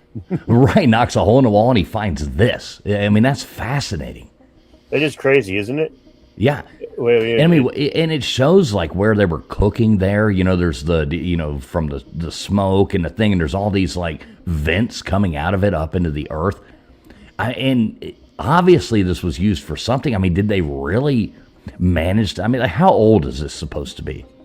Not very old. I mean, I think it's just a few thousand years, like 1,500 years old or something like that. Not, I mean, it's, again, they're basing it on the artifacts that they find there. And like, let's put it this way. If you take a site like imagine just for argument's sake that Mount Rushmore was made 10,000 years ago. Because it's stone, if you were to date it based on the garbage that's there, you're going to date it to being now. We don't have any way of dating this except for the stuff that was left behind, and the stuff that was left behind, it's not buried, it's just laying there, right? It's fucking in the cave. So, I mean, we really can't know much about this site. It's unfortunate, but like, if they had done like some serious archaeology when they first found the place and whatnot, maybe. But even then, it's like you got thousands of years potentially. If this thing was dug 10,000 years ago, there's no way we can prove it now. Not short of finding something, right? And good fucking luck. Again, on the first floor is where that would be, and the first floor has been picked clean by the most, right? So it's anyway. No, I find this to be like a fascinating site. I do too. It's one of the things that's funny is the idea that it would be protection against a flood is probably not good. But yeah, you're not going underground for that, no. Right? But honestly, the idea that this is a site that is supremely ancient, that people have been going back to, that people in that area have found over and over and over again and reused over and over, because that is a pretty inhospitable area. That, I mean, it honestly makes a lot of sense. And this is the kind of stuff that really fucks me up with the mainstream, where it's like, why is that insane? Why, say, for instance, hominids have been using that for 200,000 years, and they dug in this very soft stone that you could dig out with any rock you could find laying around there, that some other species dug this thing out 100,000 years ago, and it's been slowly being used by different species over all this time. And the very first thing they do when they move in is they clean house, so they get rid of all the trash from this isn't crazy, right? This isn't like I'm not positing ancient high technology or anything, but that's going to get rejected just as categorically. Professor Dave will call me akin to a flat earther, right? This is fucking. This is where they have cock blocked themselves from moving forward. Well, that's when you know that their argument is weak. That no matter what people are talking about, they throw that flat earther out there. Oh yeah, shoots and ladders, hardcore in real life. That's what Isaac Card says about. Darren Kuyu, right? It does look like a shoots and ladders game. All right, it does. Snakes and ladders. Your age. Snakes and ladders. Remember, it was originally that Snakes and Ladders. Yeah. What a great game. It's just a giant man cave, is what it is. It just keeps growing to get away from the water. Right, the guy had to keep digging, right, Nathan? He just had to keep digging and digging. That would be my favorite story. It's so funny too because I actually worked for a dude in Illinois. Like me and my uncle were doing construction for the guy, and like he's a rich guy, and so he built a cigar smoking man cave on this barn that was on their property. He spends all this money to have his barn turned into this man cave, and then his wife says it's too nice, he shouldn't be smoking his cigars in there. So then he goes and builds a screen porch that's really nice. Same fucking thing happens again. She's like, this is way too nice. Shouldn't be smoking. So yeah, and Darren Kuyu, he just kept having to dig another level down. Dude. That's right. Please, fuck, where do I have to go to smoke my fucking cigars? And finally, you end up in hell and realize you could have just stayed. It was no different than when you started. Like, this is a full circle. We've come full circle. We're right back to where we started. Okay, I've dug this deep. So what do you think about? Okay, I know we're gonna wrap this thing up pretty quick. I know you got stuff you got to do this evening. Go out and have some fun without hanging out with us. But so what do you think about like Gunung Padang and over in Indonesia and stuff? Gunung Padang's really interesting. I want to see them do some archaeology when they're there next time. The big thing that we don't have from there is trash, right? Like when the carbon dating that Dr. Hillman got was from potentially from organics that had fuck all to do with humans. There's arguments about the fill layers. There's arguments about whether or not certain pieces are artifacts or not.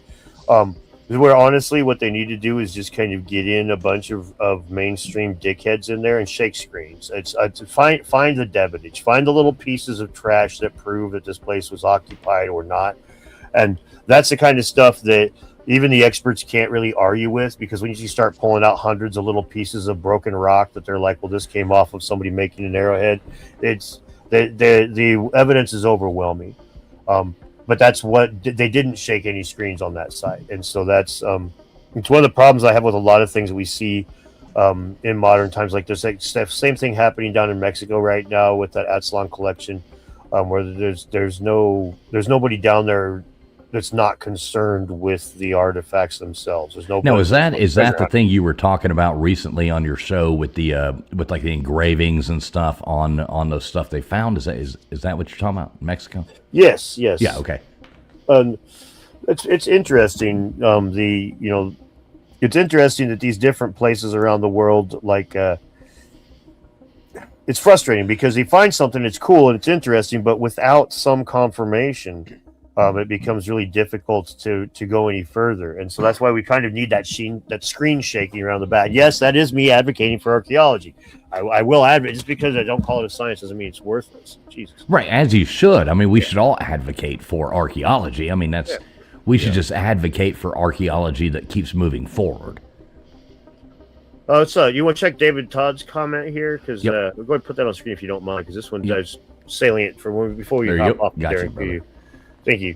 It's Darren Kuyu's near Ararat, and near the elevation you want to restart civilization. It would hold 20,000 aristocrats, leaders, soldiers, carpenters, blacksmiths. Like, you know what race they were.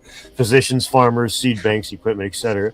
No, that's an interesting point, David. No, thank you. It's it is possible. It is possible that it was that kind of place that was meant to be restarted like that. Really quick point I want to make that's a little aside, but we were talking about that whole race thing.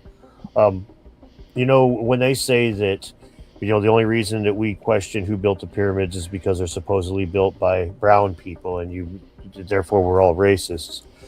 And this is pretty just it's a stupid argument. It's vapid. It's just clearly made to manufacture bullshit. So the way you flip this back on them, well, I got one that's equally lazy. It's better. It's a better argument. The Atlantis is supposed to be 12,500 years ago when it was destroyed. The gene that created white people came into the record about 8,000 years ago. Archaeologists reject Atlantis because they don't believe you can have a civilization without white people. All right, there we go. No problem. They're the racist ones now. So anyway, it's stupid, but it's like if we're really going to play these sorts of games, then I mean, we can always find a reason to call somebody a name. We can always find a reason to call somebody racist. I prefer to talk about the big rocks and the elongated skulls and the ancient history and the myths. But was that your smoke alarm that just beeped? I don't know. I don't have a smoke alarm. I took the batteries out all mine years ago. Sounds like LW. But had to chirp that one in there. You know, a little dig there. I live in California, man. Nothing here is built by white people. Sorry. Yeah. Not a job site with a white person on it. Well, yeah. Yep. Right. I mean, we could go down that whole rabbit hole, and trust me, I love going down it. There's obviously an agenda there that they push constantly on us. I mean, there's nothing wrong with being who you are. I love to travel. Well, one of these things I can't stand, like if I want to go to Mexico, I want to see Mexico. I want to like absorb myself in a Mexican culture. If I want to go to Thailand, I want to absorb myself in Thai culture. If I want to go to Ghana, which Lord knows I don't, I would want to absorb myself into gonorrhea.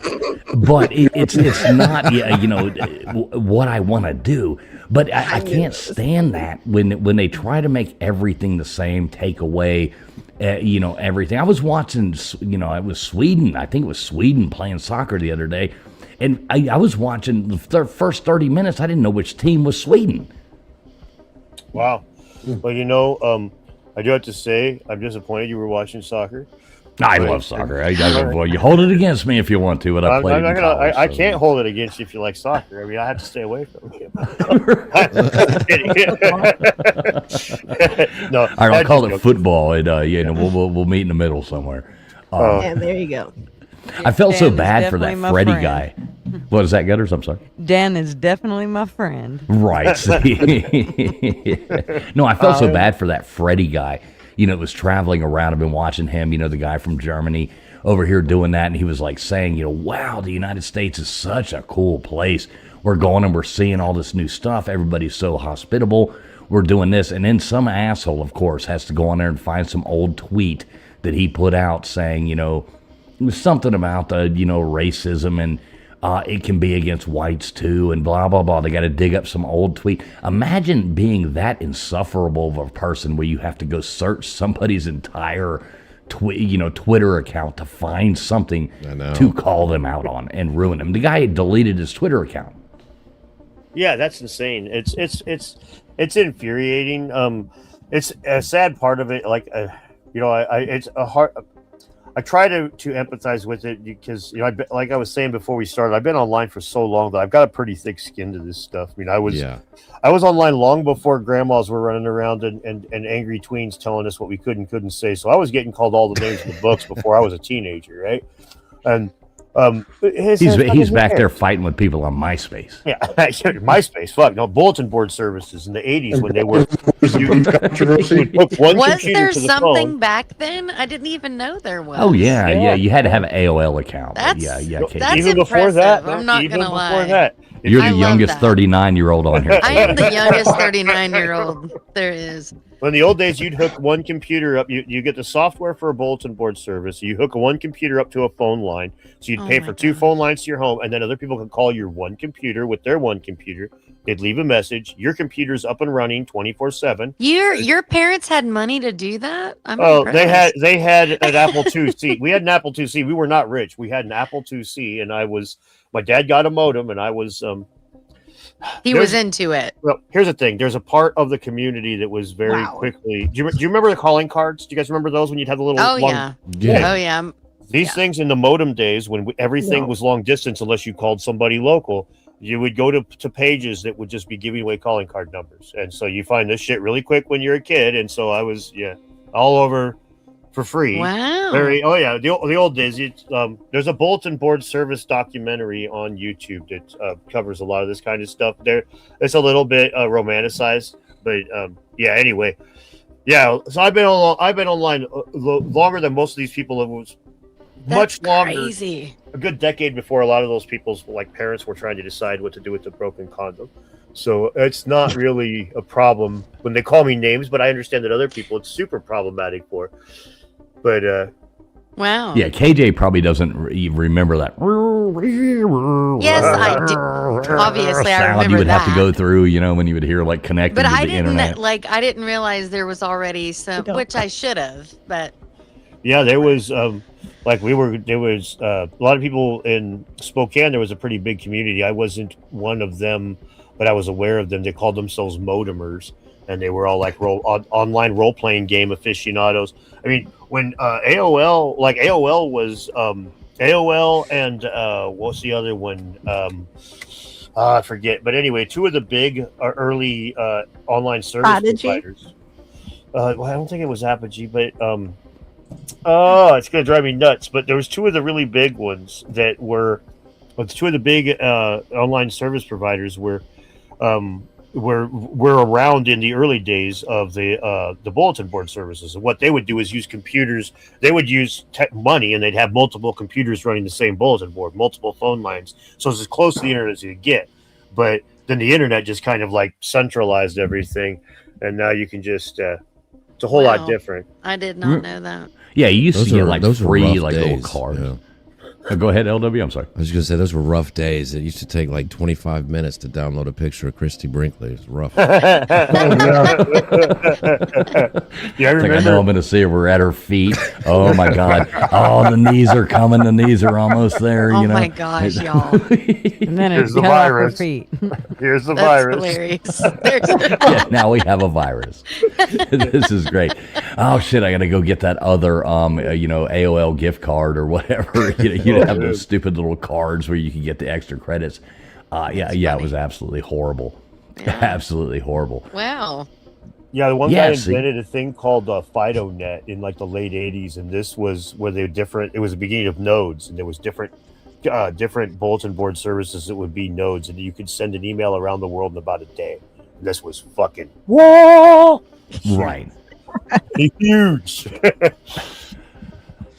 But yeah, that's absolutely awesome. So anybody got any last questions for Dan while he's up here? Anybody? Well, I just really enjoyed the conversation. I really like you guys and Graham Hancock. I saw him last week. He very reasonable people, use logic, and like he said, he's like, who knows? Maybe I'm wrong about everything, but I just want to be a part. Why can't I be a part of the conversation? That's the biggest thing that I like about you guys. Well, thank you. I appreciate that. It's a kind of a frustrating thing that, if you look at the founding principles of the Society for American Archaeology, and they say that they want to foster better relations between interested amateurs and professional archaeologists, and to offer assistance when requested to these amateurs, and they violate both of these things. And this is why they're it's not the only reason, but when they're closing archaeology departments and archaeologists like Flint Dibble are losing their jobs, it's like, dude, you guys could be using Atlantis like Carl Sagan did aliens, a way to educate the public. Carl Sagan didn't believe in fucking little green men all over the place like the people he talked to did, but he used it to reach the public. And instead they knee-jerk and they're like, oh, do you have an interest in something that's in my field? Let me see if I can't just kill that fucking fire. And then they wonder why nobody shows up to their fucking talks. It's so yeah, thanks. It's kind of sad that they ostracize the people they could be working with. But instead, it makes no sense. Yeah. So Dan, what is this event you got coming up? Because I'm actually interested in this. I do like to travel. There is something in the name there. What is this event you got coming up? The Quest for Ancient Civilization is going to be a big talk in Austin, Texas, this October 16th through 18th. And it's so far like there's some speakers are still to be announced because there's a lot of people that are potentially going to be there. But me, Randall Carlson, David Childress, Billy Carson, Hugh Newman, J.J. Ainsworth. Oh shit! I don't know if Luke Caverns is going to be there. Not. There's going to be a bunch of us types there, babbling about pyramids and whatnot for a few days, and it's going to be in Austin, Texas. Which, if you're not familiar, is kind of the mecca for the podcast, goofy comedian Joe Rogan sphere spot in the internet right now, or of publishing content right now. So it's a pretty fun town to kick it in, and yeah. So it's definitely worth going to just to here's the thing. I have figured out that if people want to see me talk on the internet, they can listen to 2 ads for some fucking mobile game and bada bing, bada boom. If they want to see me in person, they're probably wanting to rub elbows with me and drink. So you'll find me at these events pretty much sleeping 6 hours a day tops and rolling like I'm in my 20s and then regretting it when I get home. So right. See, I'd rather go out and have a beer with you. I feel that. That's good. Now, LW, you're not too far from there, LW. What do you say we try to make it over there to that event? Yeah, it's just 2-hour drive, 2.5 hour drive. Yeah, I know. Hey, hell, I'll fly into your shithole town there that I've been to before. Shout out to the $7,000 hot dog you made me buy you at the Astros game. But yeah, definitely, we can drive over there and go check that out. Tickets are like $250. There's a link in my in the description of my video to it. But yeah, it's pretty reasonable for an event like this. It's not like a lot of times you'll end up seeing these things are closer to $1,000 a ticket. And as a former blue collar dude, yeah, you charging $1,000 ticket, that better come with a set of lips attached to it. Right, at least a reach around. Yeah, exactly. I wanted to whisper in my ear to tell me I'm smoking in the wrong room. That's for damn sure. Exactly. Oh shit! I'm at the Blue Oyster now. All right, I got to address Victor Dickbone here. He says, "I used to have a thick skin until my bar mitzvah. Please don't hate me, Professor Dave." Circumcision joke and a anti-Semite joke. That's great. Yeah, you get a bunch of new memberships coming in there as well. Old saggy guy, look at you go. You ain't bad. Appreciate that. Now I got a bunch of. What's great is when I get a bunch of picture. I get a bunch of people that subscribe to me that are like Dave fans that hate me. So every time I get these gifted memberships, I do with 1 or 2 people that are members that hate me. I just love it. Right, all of a sudden, yeah, they have to just totally be pissed off. They get that email. You were gifted a membership to DeDunking. A lot of times they act like they're bumping into, like running into my safe space or something. It's like,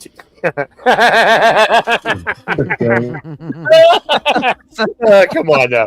The fuck? It's the internet, the whole safe space things. There's even like, I've looked at like there's a gas station that I stop at every now and then. I realized not too long ago, I go over there and I look, and there's actually a whole area that is like, this is a safe space, and it says that outside. I mean, Jesus Christ, what has gone wrong with these people? Now, you want a safe space? Look in my glove box. I'll definitely give you one. Dude, the one that fucking the one that kills me is the military is what got me when they said they could hand their drill sergeants cards that said this is problematic or this is offensive or whatever. Oh no! Right. Oh, my Lord. I bet that is happening. Well, yeah, that's what I've heard anyway. And when I was in basic training, like I enlisted like a few months after Don't Ask, Don't Tell had gotten passed, and so I'm in the Army. And whenever the drill sergeants wanted to insult somebody, you're one of those Don't Ask, Don't Tell privates, aren't you? Literally asking you to tell. The policy is called Don't Ask. I hope that's not true about the cards. I've heard that it is, and I wouldn't be surprised. I mean, they let that. I've seen so many videos of cell phones, like you earn cell phone time, right? In basic training, which What? that was like not, yeah. No, that is true. No. Yeah.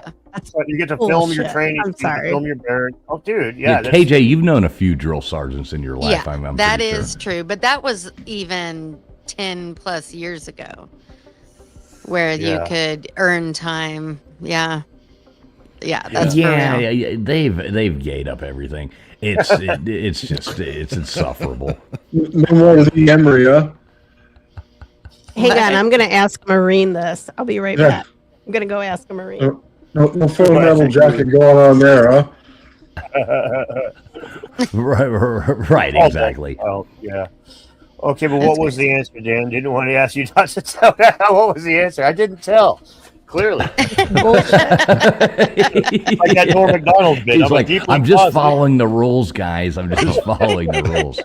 Dan, that is one of my favorite bits. I'm deeply closeted. Yeah, Norm is like, I'm a deeply closeted gay man. It's like, what? So you're homosexual? No. Who told you that? No. I'm deeply closeted. I'm not gay at all. I'm deeply closeted. Stop. Leave me alone. Hey, buddy. That was dude, Norm was the best. His fucking dry humor. Still one of my favorite bits is when he like leads Conan on and on for like 15 minutes. He's telling a joke about how his grandpa is a miner and the only person to have sex with in the mining camps wasn't a woman. It was Andy Richter, Conan's associate, right? And he's like, so finally my grandpa's fed up. It's like 15 minutes. Finally my grandpa's fed up and he comes up. He's like, all right, I'll do it, but we can't tell anybody else. And he's like, well, at least 4 people will know. I'll know. You'll know. Andy will know. And the guy that helps me hold Andy down will know. And so everybody's laughing, but not really hard because it's been 15 fucking minutes for basically a stupid joke. But Norm, he just laughs really hard. And he goes, you get it, Andy? You're not gay. You were raped. Okay, Conan just throws his shit in. God fucking damn it. That is so wrong, dude. Norman was wrong, but he was What was it? good. That other one, Dan? It was like a 5-minute joke, the moth joke, where he just goes on and on and on for like 5-6 minutes. It's on the light was on. Yeah, all to get to the punchline because the light was on. Yeah, well, why are you here? Oh, because the light was on. Yeah, Norm, he was great. He was absolutely great. I miss the humor. I mean, like, imagine trying to make Blazing Saddles, today, and it's. I watched it not too long ago. I saw it on TV, and they were like, blurting out words. It's just so good. It's just so good. Horses.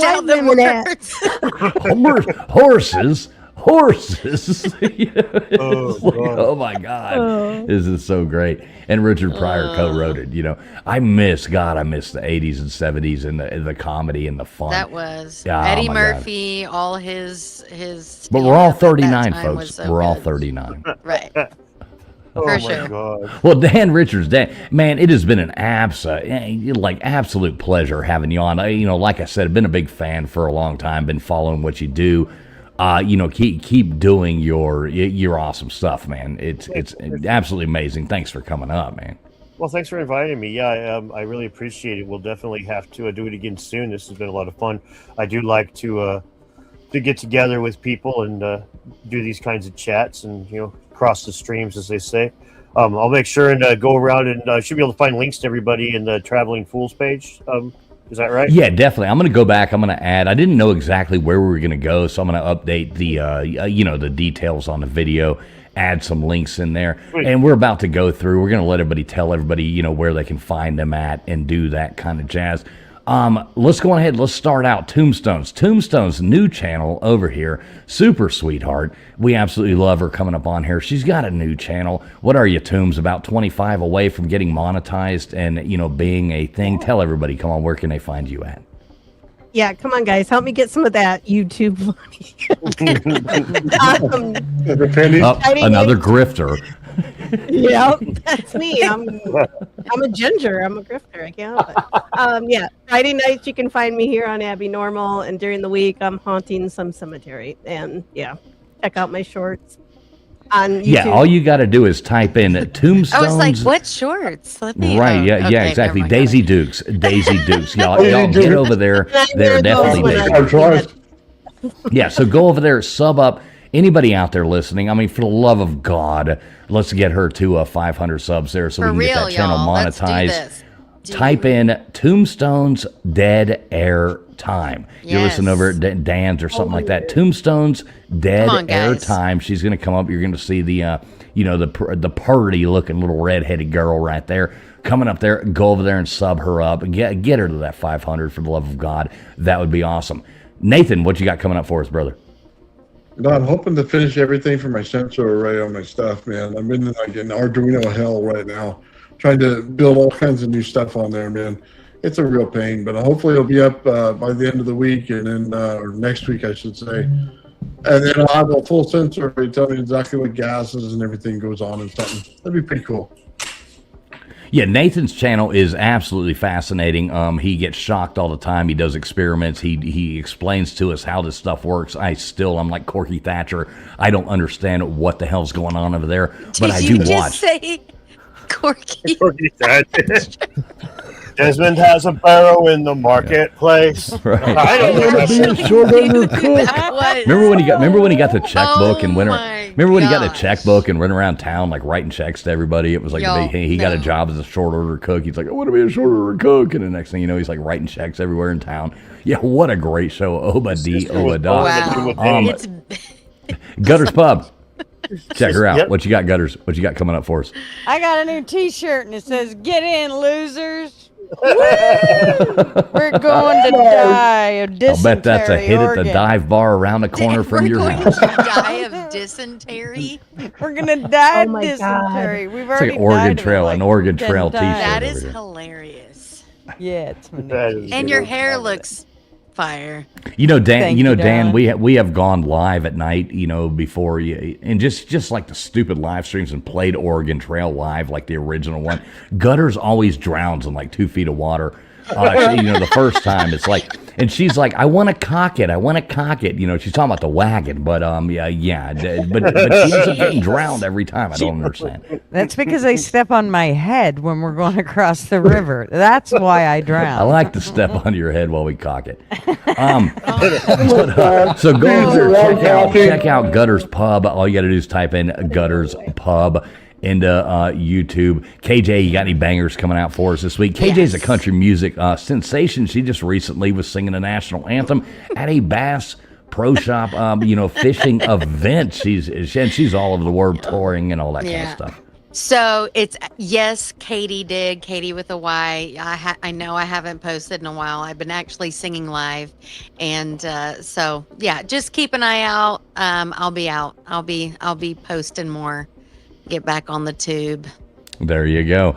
So yeah, yes, Katie did. I think that's on the gram as well. So go over there, check out Yes, Katie did. She posts all kinds of sultry pictures and stuff like that on the gram. So go over there and check her out at Yes, Katie did. You should do that. LW, he goes live every now and then, and we just burn down his channel. We're trying to get it, for some reason or another, nobody knows how to find it. So just type in LW. You will be able to find it. It'll pop right up, I promise you. Over here, Traveling Fools, every Friday night right here, we've got Abbinormal coming at you.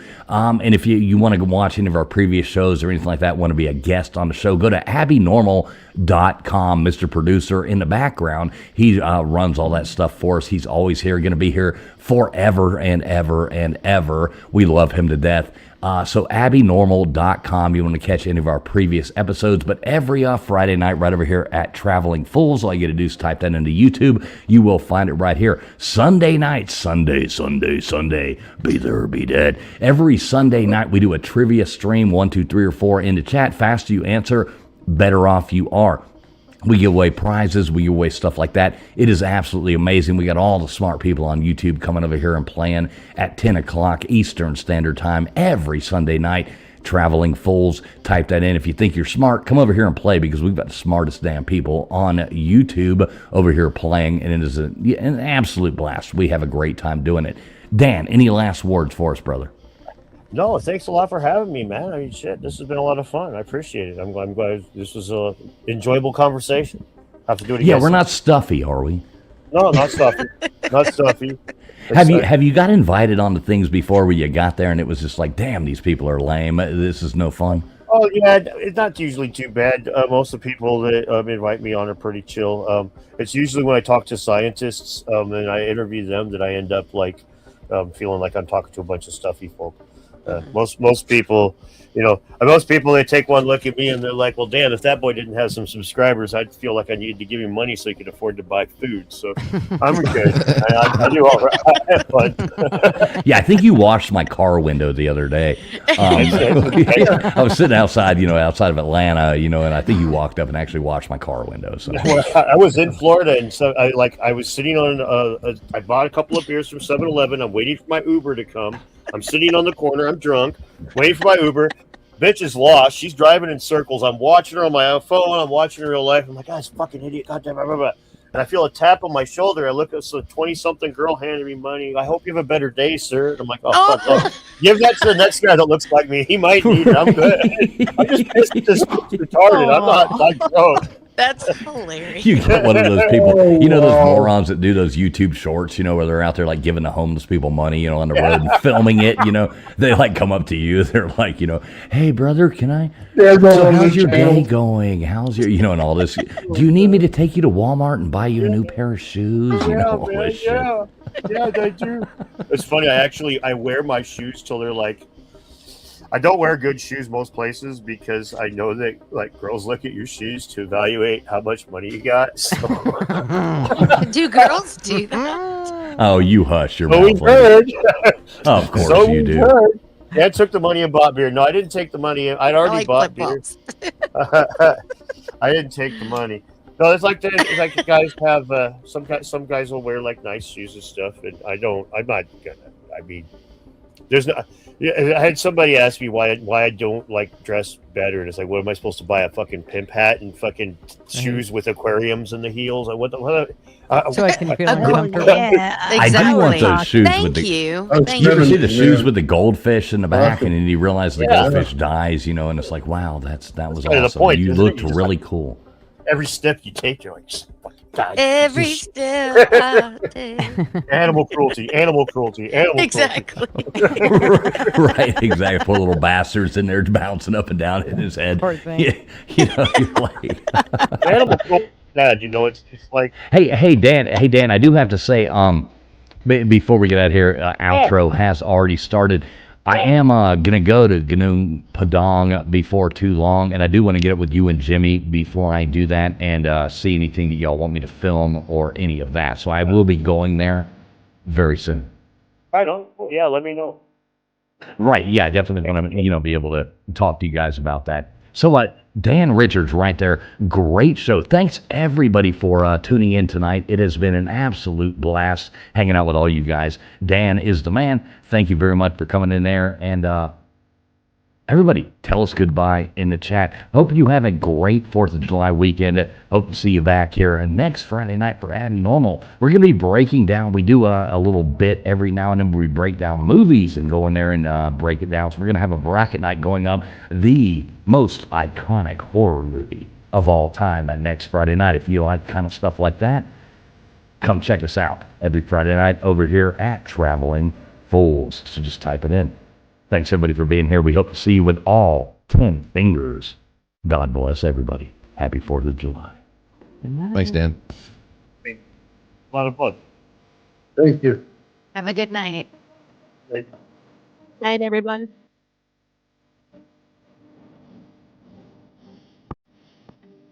Old man builds too. Yeah.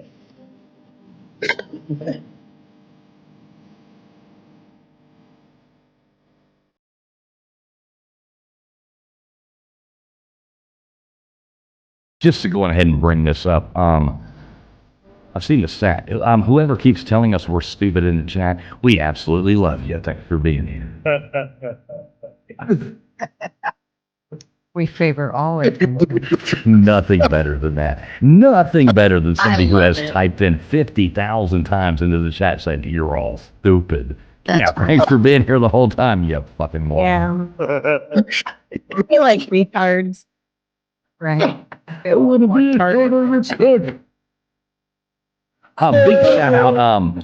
Big shout out here, coming in here, right here at the end of the show. My good friend Multi, gifting out 5 Traveling Fools memberships. Thank you so much, Multi. Much appreciated, buddy. Love you.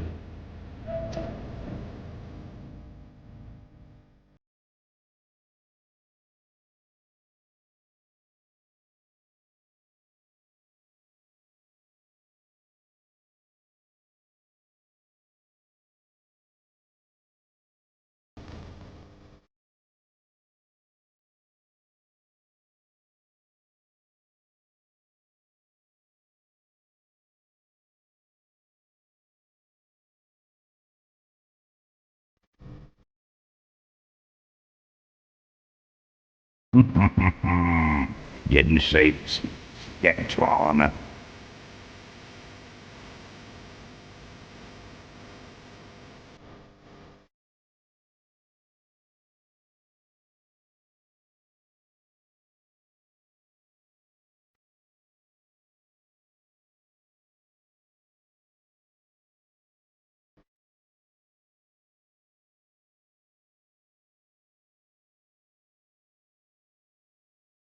Zip your mouth, big dog maws. Zip it.